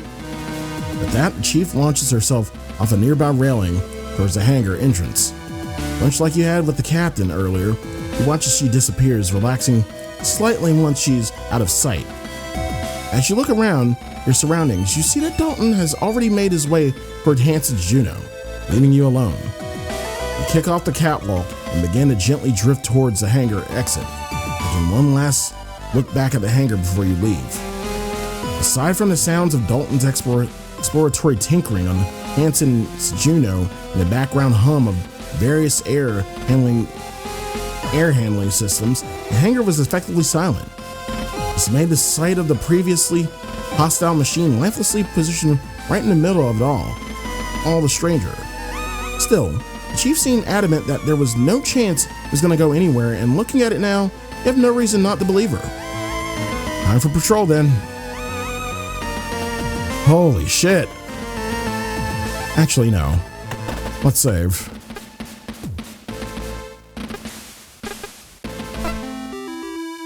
Man.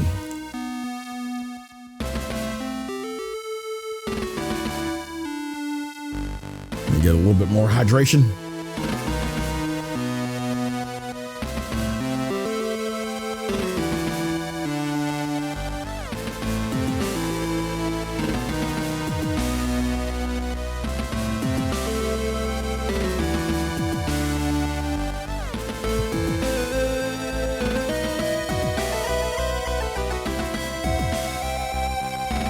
Okay.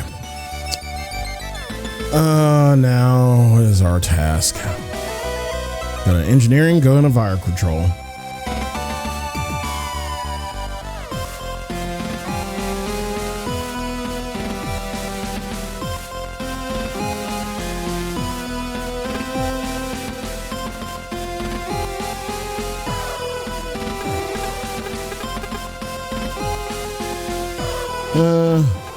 Actually,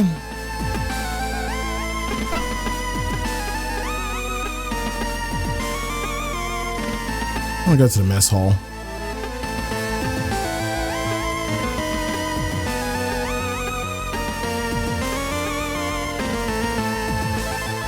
There we go.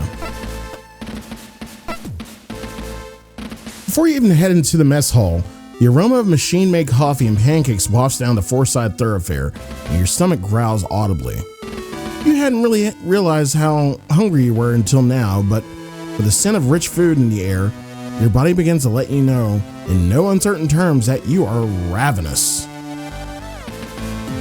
As you step inside, you see Ensign Rumney leaning back lazily in their chairs, slowly picking their way through a stack of syrup-covered pancakes, fork in one hand, cup of coffee in the other. They acknowledge you by looking over to the doorway and raising their cup of coffee slightly before returning to their meal. Before you can say anything, your stomach growls loudly again. A smirk appears on the pilot's face briefly, but is quickly dismissed as they go to take another mouthful of pancake. As they carry on eating, you decide to leave them to it for the time being and head into the room to take a look at the available options. You look at the vending machine and consider the available options. The style of a chocolate bar seems appealing, and you take your ID card out of your pocket and slide it into the machine's card slot and key in your selection. One of the coils spins slowly and your bar is eventually ejected, landing at the bottom of the machine near the access hatch. What's up, Melly? Silent voice. Oh god, these references. I'll save this for later. Can I use it again? Ah, boo. Let's talk to Haru. Though Haru was keeping to themselves right now, he felt that with things the way they were aboard the ship, it'd be good to check in with everyone. You pull up a seat next to the pilot who gives you a flicker of recognition before continuing to slowly pick at their pancakes. Ensign Rumney? How are you doing? Probably better than you after that landing, Sly. Didn't think I'd be seeing you out of sickbay so soon.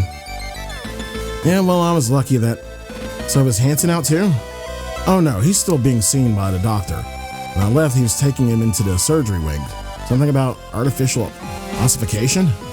Damn, they managed to go and break something that seriously while you're up and about without a scratch. Well, next time you see him, make sure you give him thanks he deserves for getting you out of that situation alive. If it wasn't for his piloting, this whole ship would be space dust right now. Roll your eyes and cross your arms. You know they're not wrong. The thought of actively thanking Hansen for something? Yeah, I'll let him know. Haru returns their attention to their pancakes, continuing the meal, only interrupting it with an occasional sip of coffee. You sit there for a little bit longer, but as the silence drags on, you decide you probably got as much conversation out of Haru as you're gonna get. You push your chair back and stand up. As you go to walk away, you hear the sound of Haru's chair as it scoots along the floor, causing you to turn back.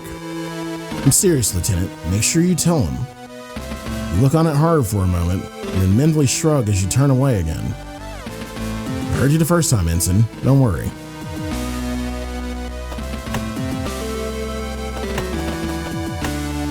I guess we'll go see...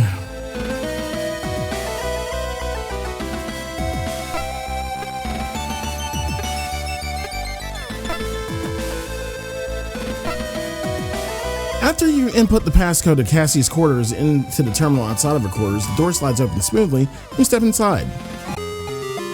Quickly glance around the room and you see that Cassie isn't here, meaning she's likely still in the sick bay. So I guess we're going to sick bay.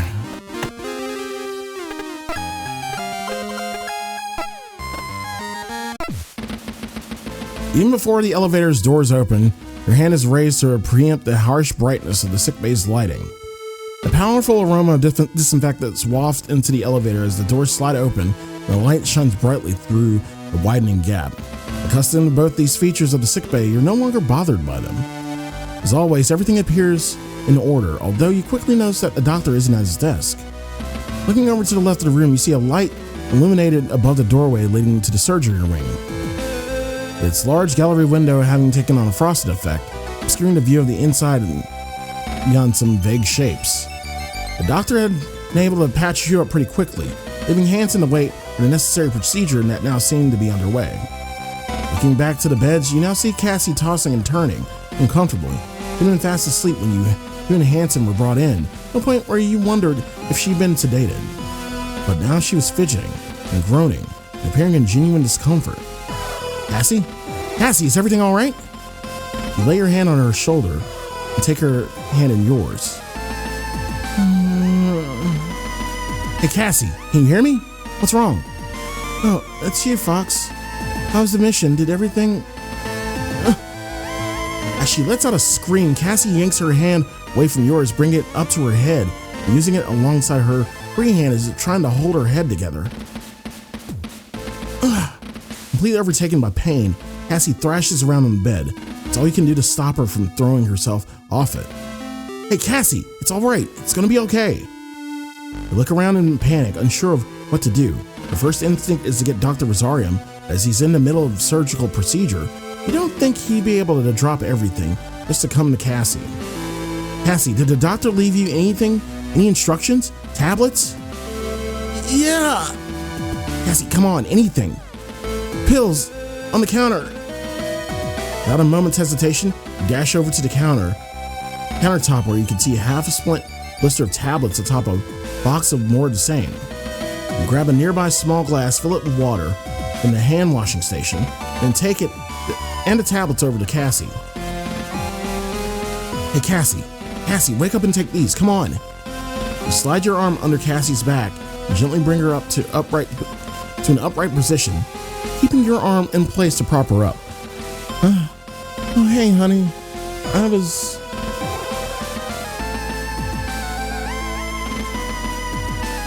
These are the tablets you mentioned, right?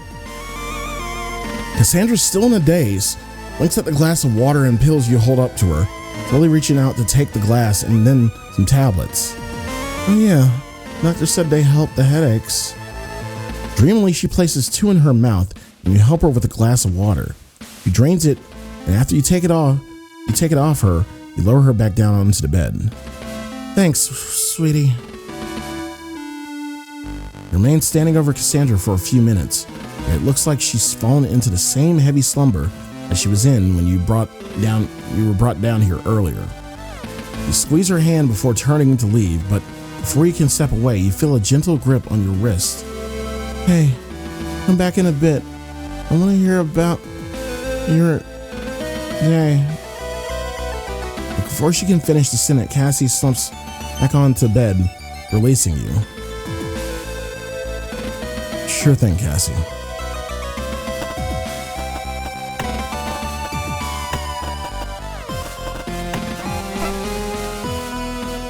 Wish there was something I could do for you. Even if I can't be in here when you wake up, just something to let you know it's okay. Hang in there, okay? I can't make out much of what's going on in there, probably for the best. Alright. So, let's go to fire control. You've been ordered to carry out a security patrol by the captain, and with you being up to speed with what was going on in the hangar, that meant fire control was on your was your next stop. As you step into the small room, you're surprised as Dylan turns around immediately. Hey, Lieutenant, did they send you to check up on me? It's the standard security patrol, Dees. How's it all going? The normally placid warrant officer rolls his eyes, theatrically slumping back in his chair, gesturing to the monitors all around him with visible frustration. Oh, you know, great. I've been ordered to remain on high alert, but the issue with the long-range targeting system is even worse than before. So I can't actually do anything unless we got a target in visual range, which means I've got to keep looking at every one of these screens all the time and nothing else. So, you know, living the dream. What's wrong with the long-range system? As if I know. Same thing as before, just worse. That's how the enemy got the drop on us. We didn't know they were there until they were right on top of us. Otherwise, I might have been able to get some shots in from the main guns. I'd have been able to do something against that machine, at least. Not like the point defense cannons were any use. I swear, I almost got it so many times, but it moved faster than the cannons could. And even when I tried to read the target, it was too erratic to figure out where it'd be. Ugh. The grown Dylan slides further into his chair, kicks off the floor, sending the chair spinning in a slow circle. As he rotates, he glances over all the monitors before turning back to you. But yeah, anyway, the long-range targeting system is almost completely useless right now. It's been fuzzy since this morning, but it got way worse than that thing showed up. I tried to ask the chief to take a look at it, but she's still busy with the engines and everything else going on. So he looks over the top of his glasses and at you and shrugs.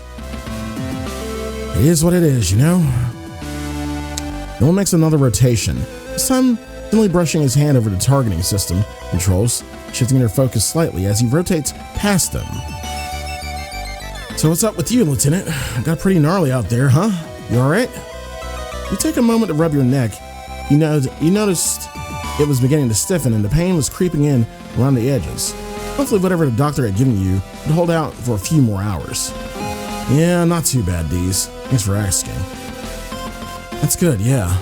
I could see Hansen's Juno through the cameras. Looked from pretty sick maneuvers. You must have been really hanging on in there.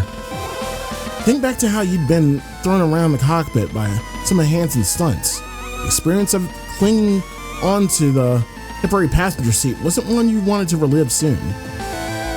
You're not wrong, things got pretty wild out there. Just glad we made it back in one piece. Yeah, I'm sorry I couldn't do more to help you out with the gun dog's weapons, you know? Just everything was way too slow. You smile and wave your hands to subtly dismiss Dylan's concerns. Don't worry about it, Dees. We couldn't do much against it either. I don't think there's anything on board that could have taken that thing out. Yeah, you might be right, huh? The silence hangs between the two of you, and you're about to make your excuse to leave before Dylan leans forward in his seat, looking you dead in the eyes and speaks in a hushed tone. So, what is that thing, Lieutenant? What happened on the O'Brien? Is it Martian? Terran? What's the deal? Have you got the pilot yet? You place your hand on your hips before shifting your weight onto one foot and crossing your arms instead. Whilst exhaling deeply, you break the eye contact and look around the room at the monitors, finally looking back at Dylan, who sits there staring up at you expectantly. Honestly, Dees, I've got no idea. All I know is that it blew the O'Brien to pieces and came for the gun dog, and nothing we got seems to have been able to scratch it. Dylan lets out a loud sigh, making his frustration obvious. Ugh, great. Okay. Well, thanks anyway, sir. So better get back to these monitors in case another one comes looking for its friend. Sure. I'll check in on you later, Dees. With that, Dylan turns back to the walls of monitors and you watch him begin to idly prod the controls, adjusting and shifting views on some screens and altering the focus on others. Yeah, Dylan's pissed.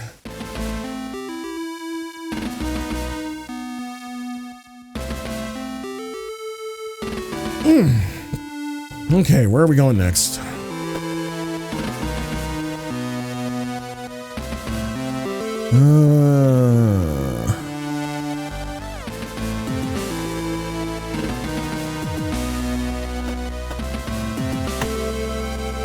Actually, yeah, let me save again.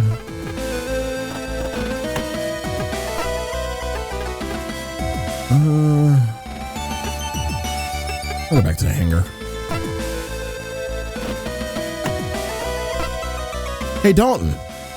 You shout across the hangar as you shove out the railings towards him, hoping that by giving the cadet as much notice as possible, you won't spook him.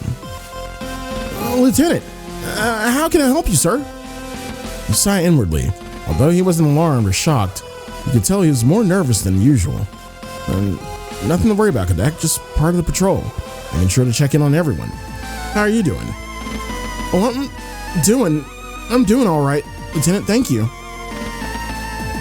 Are you sure? It didn't seem possible for Dalton to be more apprehensive, but looking at him now, you could see something eating away at him. Are you sure about that, cadet? Well, The span of half a sentence, Dalton goes from a bundle of nervous energy to totally deflated. I don't want to be here anymore. Everything's gone wrong and it keeps getting worse and I have to be here alone with that thing and I'm scared. I don't want to be here anymore. I don't want to be here anymore. Hey, Dalton, it's all right. Don't. Taken aback, you tentatively move towards the cadet, raising your arm to lay a reassuring hand on his shoulder. Dalton bats your hand away, simultaneously wiping his eyes with his sleeve, smearing tears across his face. No, I'm fine, sir. I was just sorry. I'm just a little bit stressed out, and it's been tough, but I need to fix it. You move forward again, but before you can reach him, he spins, preparing to kick off the Juno towards the crates on the other side of the hangar. Anchoring yourself in one hand, you reach out with the other, grabbing the back of his jumpsuit a second before you get away. Oh, sir, I gotta go do the...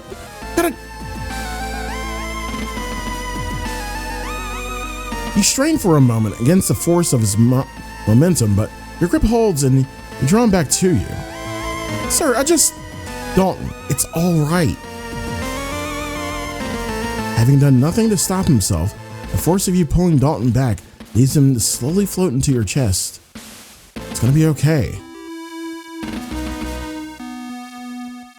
As Dalton floats limply in silence, you keep her grip on him and don't say anything, not wanting to push him before he's ready. I'm sorry about that, Lieutenant. I didn't mean to get so worked up. It's just been a really stressful day and I'm finding it a bit tough. You move out slightly, giving yourself enough space so that you can look Dalton in the eyes. Or you would have even dejectedly avoiding eye contact.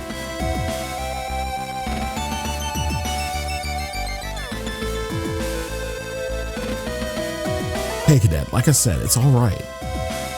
This job's not easy at the best of times.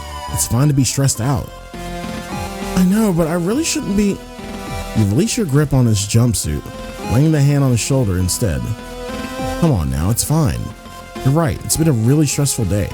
We're all feeling the pressure right now. There's nothing wrong with admitting that. If we're being honest, I'm being more worried about anyone on the ship who's not feeling the strain. Vanessa, the chief and the captain, and you. Trust me, Cadet, everyone's feeling it at the moment. Turning away from you to look at the strange machine amongst the massive foam at the other side of the hangar, the trainee engineer sighs despondently before looking back at you. Glad you got the game, Inazuma. You're going to enjoy it. I think you will. But how do you all deal with it? Can't help but smile at Dalton's question. I wish I could tell you. Oh. Hey. Move your hand from Dalton's shoulder instead of patting him reassuringly on the arm.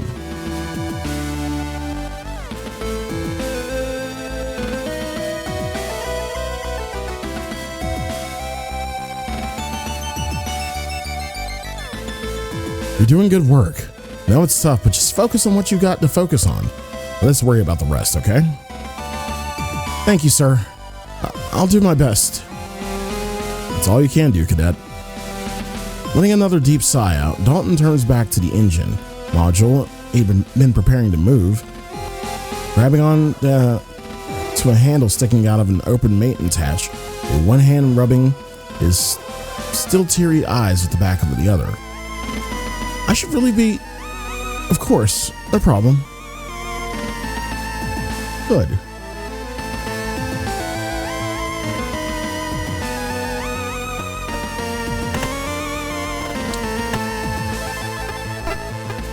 All right, to engineering we go. You pass through the stillness of the aft thoroughfare and head into the thrumming depths of the engineering department. As you make your way through, you look around for any signs of the chief, starting with the catwalks and workstations above you, and then machinery that fills the level you're on, and finally finishing your search by scanning the levels below you. Hey, Chief? Chief? Are you in here? Chief? Taking a deep breath, you cup your hands around your mouth and shout, Chief! You wait for a moment, but with no response forthcoming, you decide that you can be sure the chief isn't in engineering. Despite the level of noise coming from all the various systems, it wasn't like engineering was that loud. Instead of carrying on your search for Chief Cathays, you turn your attention to the engineering department in general, quickly going through your mental list of checks and make up your patrol's report. As far as you can tell, everything seems to be in order, leaving you without much to dwell on.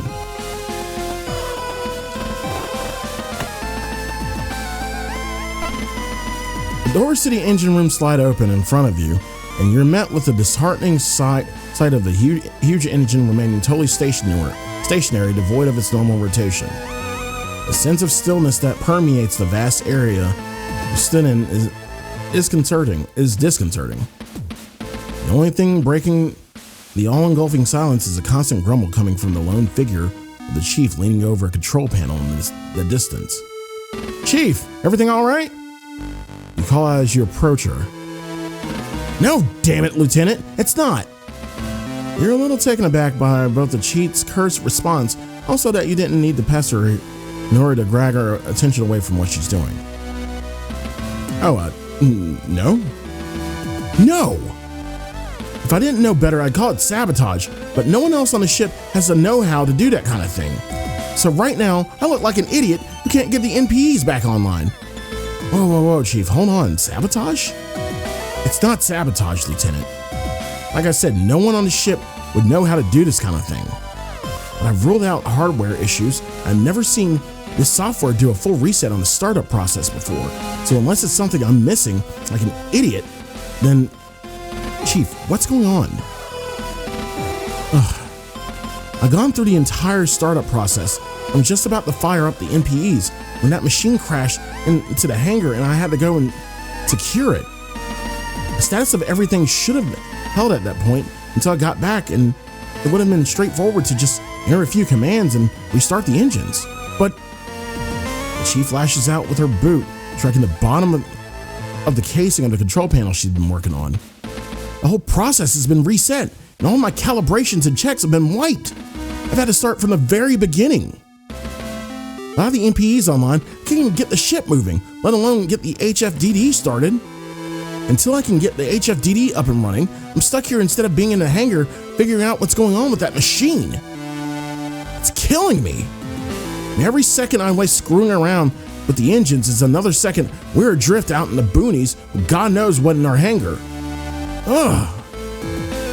Chief strikes the base of the control panel again before leaning over it and beginning to key in commands. Even the present functions I've installed have been wiped out. It's basically at shipyard status. This is ridiculous. First, I'm gonna have to... Is there anything I can do to help? Huh. No. Oh. Nothing personal, Lieutenant, but no. There's absolutely nothing you can do to help me in this case. Well, but thanks for offering. No problem, I guess. Before you're even done responding to the Chief has turned her attention back to the screen full of diagnostics and settings and has begun keying in commands, pausing to take note of some nearby readouts and then inputting more information. You make a mental note to fill the captain in on the status of the engine startup process and decide to lead the Chief to it, since there's apparently nothing else for you here.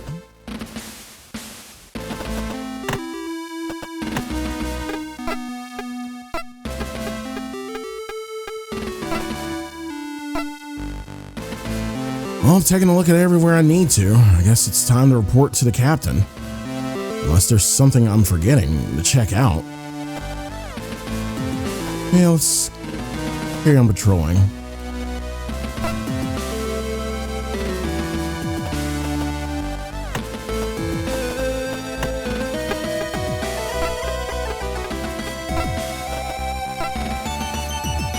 Wait a minute. That wasn't this way the last time I passed through here.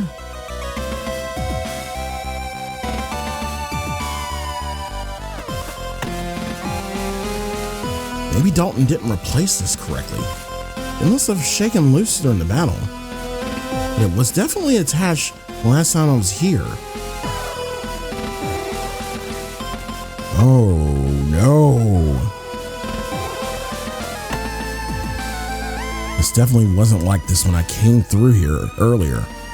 You head over the entrance to the maintenance crawlway and holding on to the sides and into the space, first looking up and then downwards. The ladder extends into the gloom in both directions, and although you can only see up to a certain distance, you can't see anything unusual. You don't hear anything either. With a shrug, you move to pick up the panel, placing it back onto the wall.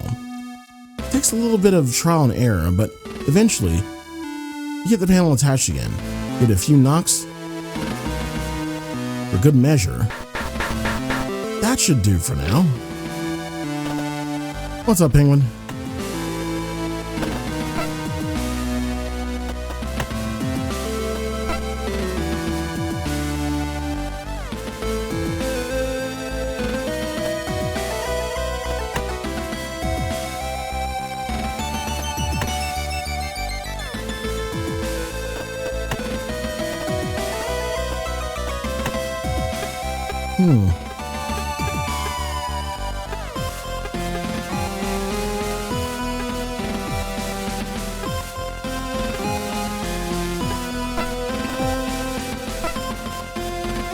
You take a moment to pause outside the door leading to the small room containing the interface for the ship's central computer.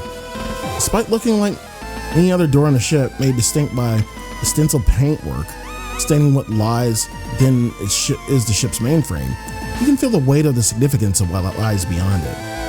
It had only been a few hours ago that you desperately hooked up a portable sub-terminal and used the last of its battery to open a door, allowing you to make your way inside and reactivate the computer, and with it, the gun dog. You find a small amount of dark humor in the fact that you'd rather be dealing with those circumstances again rather than what's happening now, despite the stress you felt at the time. You really never know what you got until after it's gone. Run your hand over the cool metal of the door. It's not like I can get in there anyway. Access is restricted to Captain and Cassie. With that, you turn away and head back towards the engineering department's main walkway.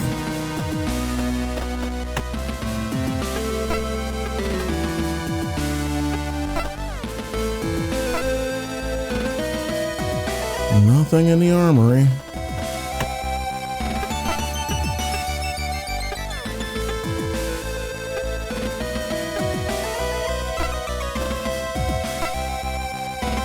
Nothing in the airlock.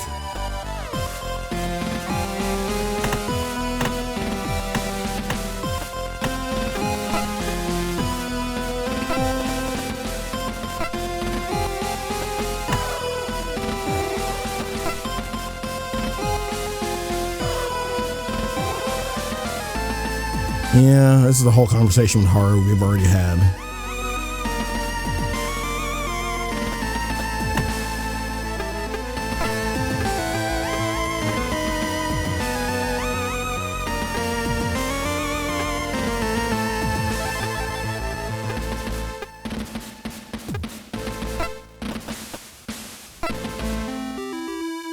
I finished checking out everywhere the captain wanted me to. Listen here, should I report to the captain? Well, I haven't found anything that really needs reporting, but there's nothing else I need to do right now, so I should let the captain know I've finished my patrol. After briskly making your way to the captain's quarters, you find yourself stood outside her familiar insignia marked door. You're about to knock to announce yourself, but before you can, you instead move your hand to cover your mouth as you let out a loud yawn. You stop midway through your exhalation, interrupted by a twinge of pain in your neck as you raise your arm. You roll on your neck a few times. This does nothing to shift the discomfort that you're now feeling. It seems like the painkiller the doctor had given you is beginning to wear off. You sigh, which quickly turns into the previously interrupted yawn. The tiredness which you had been doing your best to ignore since you returned to the gun dog was now hitting you hard. You were very suddenly aware of the physical and emotional toll the past few hours have taken on you. As you feel exhaustion spread through your body, you hope that after you make your report, the captain would command Haru to take over the security detail while you got some rest. Being mindful not to aggravate the pain inside your neck, further you slowly raise your hand and tentatively knock on the captain's door. Enter. You hear the captain announce from the other side. Ah, Lieutenant Sly. Have you finished your patrol? You shut your eyes briefly and draw in a deep breath, mustering the energy to engage with the captain. Yes, ma'am. And? Release the breath slowly. Conversations with the captain could be exhausting due to how little effort you seem to put into them, and right now, you felt a very real need to conserve your energy. Having visited fire control, the bridge, and the engine room, aside from the existing issues with the long-range communication system, and sensors, and NPEs, there's nothing new to report. With the exception of a few minor technical issues that appear to be the result of our battle with the craft, you can't find anything untoward or immediately suspicious. There's no sign of any intruder that I've been able to observe. I see. So everything's in order? You clench your jaw to stifle a yawn. As you catch a glimpse of the captain's bed, the annex that serves as her bedroom, you find yourself desperately craving your standard issue bunk. On the patrol route at least, yes? Good to hear. Do your best to stifle another yawn. The captain to dismiss you. In that case, Lieutenant, you relax slightly, awaiting the order to finish for the day and pass the torch to someone else. I want you to head to the sickbay and get an update on Ensign Crwys' status. You tense up again, the prospect of immediate rest now pulled out from under you. Ensign Crwys, ma'am? Yes, Lieutenant. When I previously spoken to Dr. Rosarium, he advised that the procedure should have been finished some time ago, and Ensign Crwys should be ready to resume duty shortly after. I need to brief Ensign Crwys on his new responsibilities, but I'm yet to hear anything from the doctor. So, Lieutenant, I need you to head to the sickbay and find out what the delay is. Understood. You allowed your weariness to creep up over you, but it had been bearable because of the expectation that once you reported to the captain, your duties would be done. Now there, with another task foisted upon you, it felt almost overwhelming. With a Herculean effort that you hide from the captain, you throw a swift salute to acknowledge your new task. Yes, ma'am. Understood. Very good. Dismissed, Lieutenant. You maintain your posture until you've left the captain's quarters, but as the door closes behind you, it's all you can do not to slump to the floor.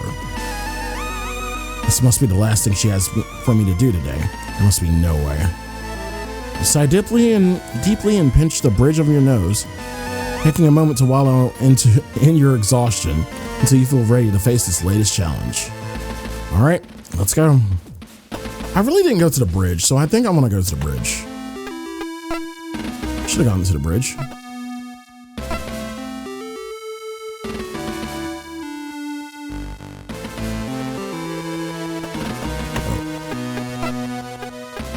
I'd say I don't want this to take any longer than it needs to. The sooner I found out what's going on with Hansen, the sooner the day ends. Oh damn. I guess we're going to sickbay.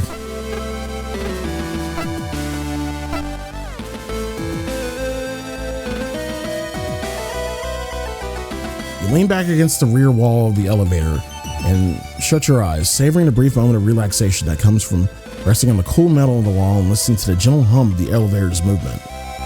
You stay this way seconds away from drifting off to sleep until you feel the elevator begin to slow. You warily open your eyes and push off the wall, standing upright. You lazily bring your hand up to your eyes to shield them from the harsh glare and that will come from the sickbay's lighting. As your eyes adapt to the lights, the first thing that catches your attention is a glitter-like shimmer on the floor at the far side of the room. Once your vision is adjusted completely, you realize that these sparkles are caused by the high-powered lights reflecting off the fragments of broken glass that are scattered all over the floor. Doctor! Slumped over his desk is Dr. Rosarium.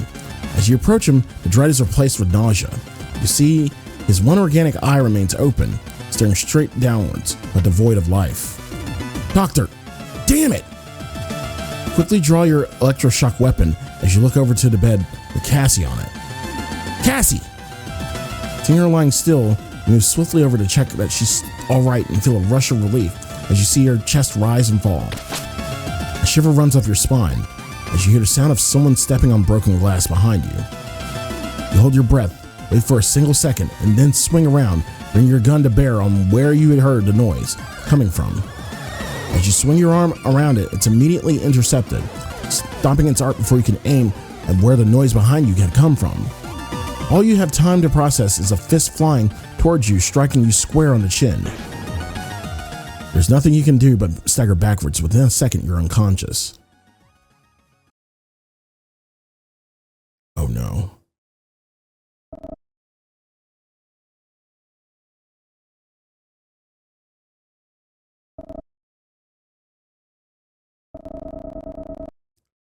Wake up, Lieutenant. I said wake up, Lieutenant. Asleep on the job? You and your girlfriend are too much alike. Lord? What? Finally, I was beginning to think that you decided to copy our Lieutenant Commander and play Sleeping Beauty for the rest of this mission. Cassie, is she? Ugh. The same moment that you sit up quickly, a lance of pain strikes you in the base of your skull, and you wince, gritting your teeth and squeezing your eyes shut. I wouldn't make any sudden movements if I were you. We found you knocked flat out on the floor of the sick bay. Looking at the way you fell, you must have taken a serious blow. A shame. It's not like we got a doctor to deal with that kind of thing anymore.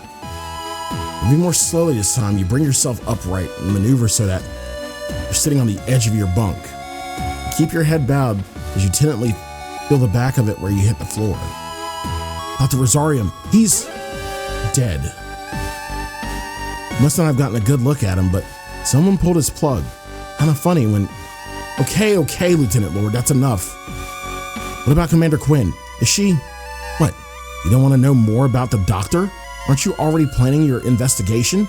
Shouldn't you be asking me if there's any information that might help you find out? You turn to look Vanessa straight in the eyes, your face a stern expression of disapproval. Just tell me how Commander Quinn is doing, Lord. She's unscathed, Lieutenant. As always, she somehow managed to come out of things absolutely fine. You moved her to her quarters for the time being. to keep her secure. Good. Okay. You rest your elbows on your knees and place your head in your hands, massaging your temples in an attempt to reduce the pain that had traveled up your neck and into your forehead. What happened? I went into sickbay and saw Dr. Rosarium at his desk, and over to Commander Quinn, and then you remembered spinning around to aim your shock weapon at whoever had been behind you, but hadn't managed to get a good look at them before they knocked you out. I got knocked out. What happened after that? Well, lucky for you, Ensign Crwys was in the surgery room waking up after his procedure. He saw the silhouette of your fight through the glass and hit an emergency alarm. Although whoever it was managed to escape before Crwys could make his way out of the surgery wing or anyone else could get there. That makes it twice that he saved you this mission. Maybe we should be promoting him to head of security instead. You roll your eyes at the thought, while cringing internally. Having Hansen to thank for your survival was becoming an uncomfortably common occurrence. So what's the current situation then? Do we know? As you go to stand up, the same pain from earlier returns, and you sit back down, wincing and rubbing your neck. Unfortunately, Lieutenant, no, we don't know anything. With our head of security taking a nap and everyone on high alert at their stations, we've not managed to have the chance to investigate. But don't you worry, Lieutenant Sly. We got Ensign Crwys and Rumney taking care of security operations until you recover. The whole ship's on lockdown at the moment. All clearance is restricted purely to necessary duty areas for each crew member, and access can only be granted from within the room if someone wants to enter. So the captain's happy for you to take your time to recover. Captain Bartermews doesn't want me back on duty immediately. Why are you here? Lieutenant, we're crewmates. Can I stop by and check in on your recovery? No! You don't give a shit! You never gave a shit! You probably don't even give a shit now! What do you mean?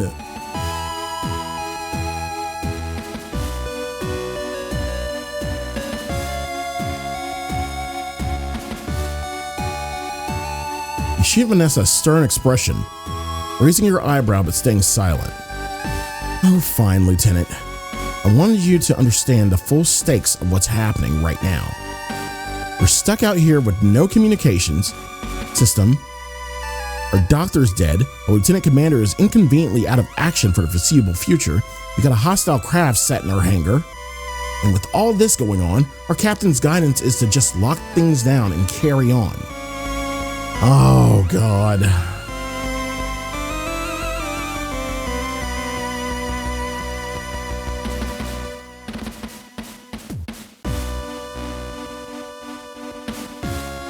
It's gonna be a mutiny. It's gonna be a fucking mutiny. She's planning one. She's been planning one.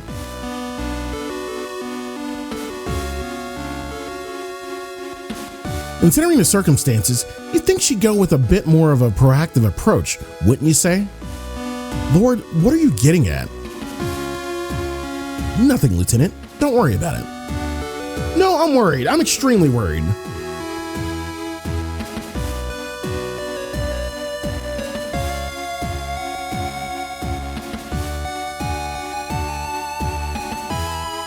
For now. You keep saying for now. I just want to make sure you were up to speed on current events in case you need to make any decisions. That's all.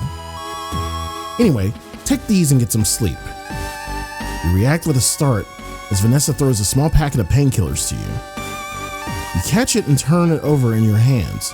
You notice the box is slightly crumpled. You pull a small fragment of glass out from where it had been long lodged between the box's tabs. We'll be needing you, Lieutenant. Soon. You look up from the packet just as Vanessa turns to leave the room. Without saying anything else, she exits your room and steps into the corridor beyond, with the door hissing shut behind her soon after. Once Vanessa is gone, you take the opportunity to look over the packet once again before placing it down next to you on your bunk. You make another attempt to stand up, although you're more cautious about it this time. Ugh! Despite how gingerly you've risen to your feet, the pain in your neck still had reappeared before you were even upright. The side of the feet, you open the box Vanessa had given you and extract 2 tablets from their packaging, quickly tossing them into your mouth and swallowing. You slowly lie back down in the bunk, resting your head on your pillow. As you lie there, you go over what Vanessa had told you. Dr. Rosarium was dead, but Cassandra was fine. Whoever had been responsible hadn't been apprehended, and the whole ship was on high alert. You begin to think over who the assailant could be. You couldn't think of motivation for a single crew member to attack the doctor. Although now that you think about it, this array in the sickbay was very similar to what you saw in the O'Brien. Was what happened there happening here? Plus, what was Vanessa talking about making decisions for? Your mind slows as the medication kicks in, and your thoughts lazily drift from one subject to another. Although you do your best to keep thinking about the dramatic shift in circumstances, you feel yourself beginning to slip out of consciousness and back into the exhausted slumber that Vanessa had interrupted. The last thing you remember before drifting off to sleep is that as soon as you were awake, you knew the first thing you'd been doing was visiting Cassandra.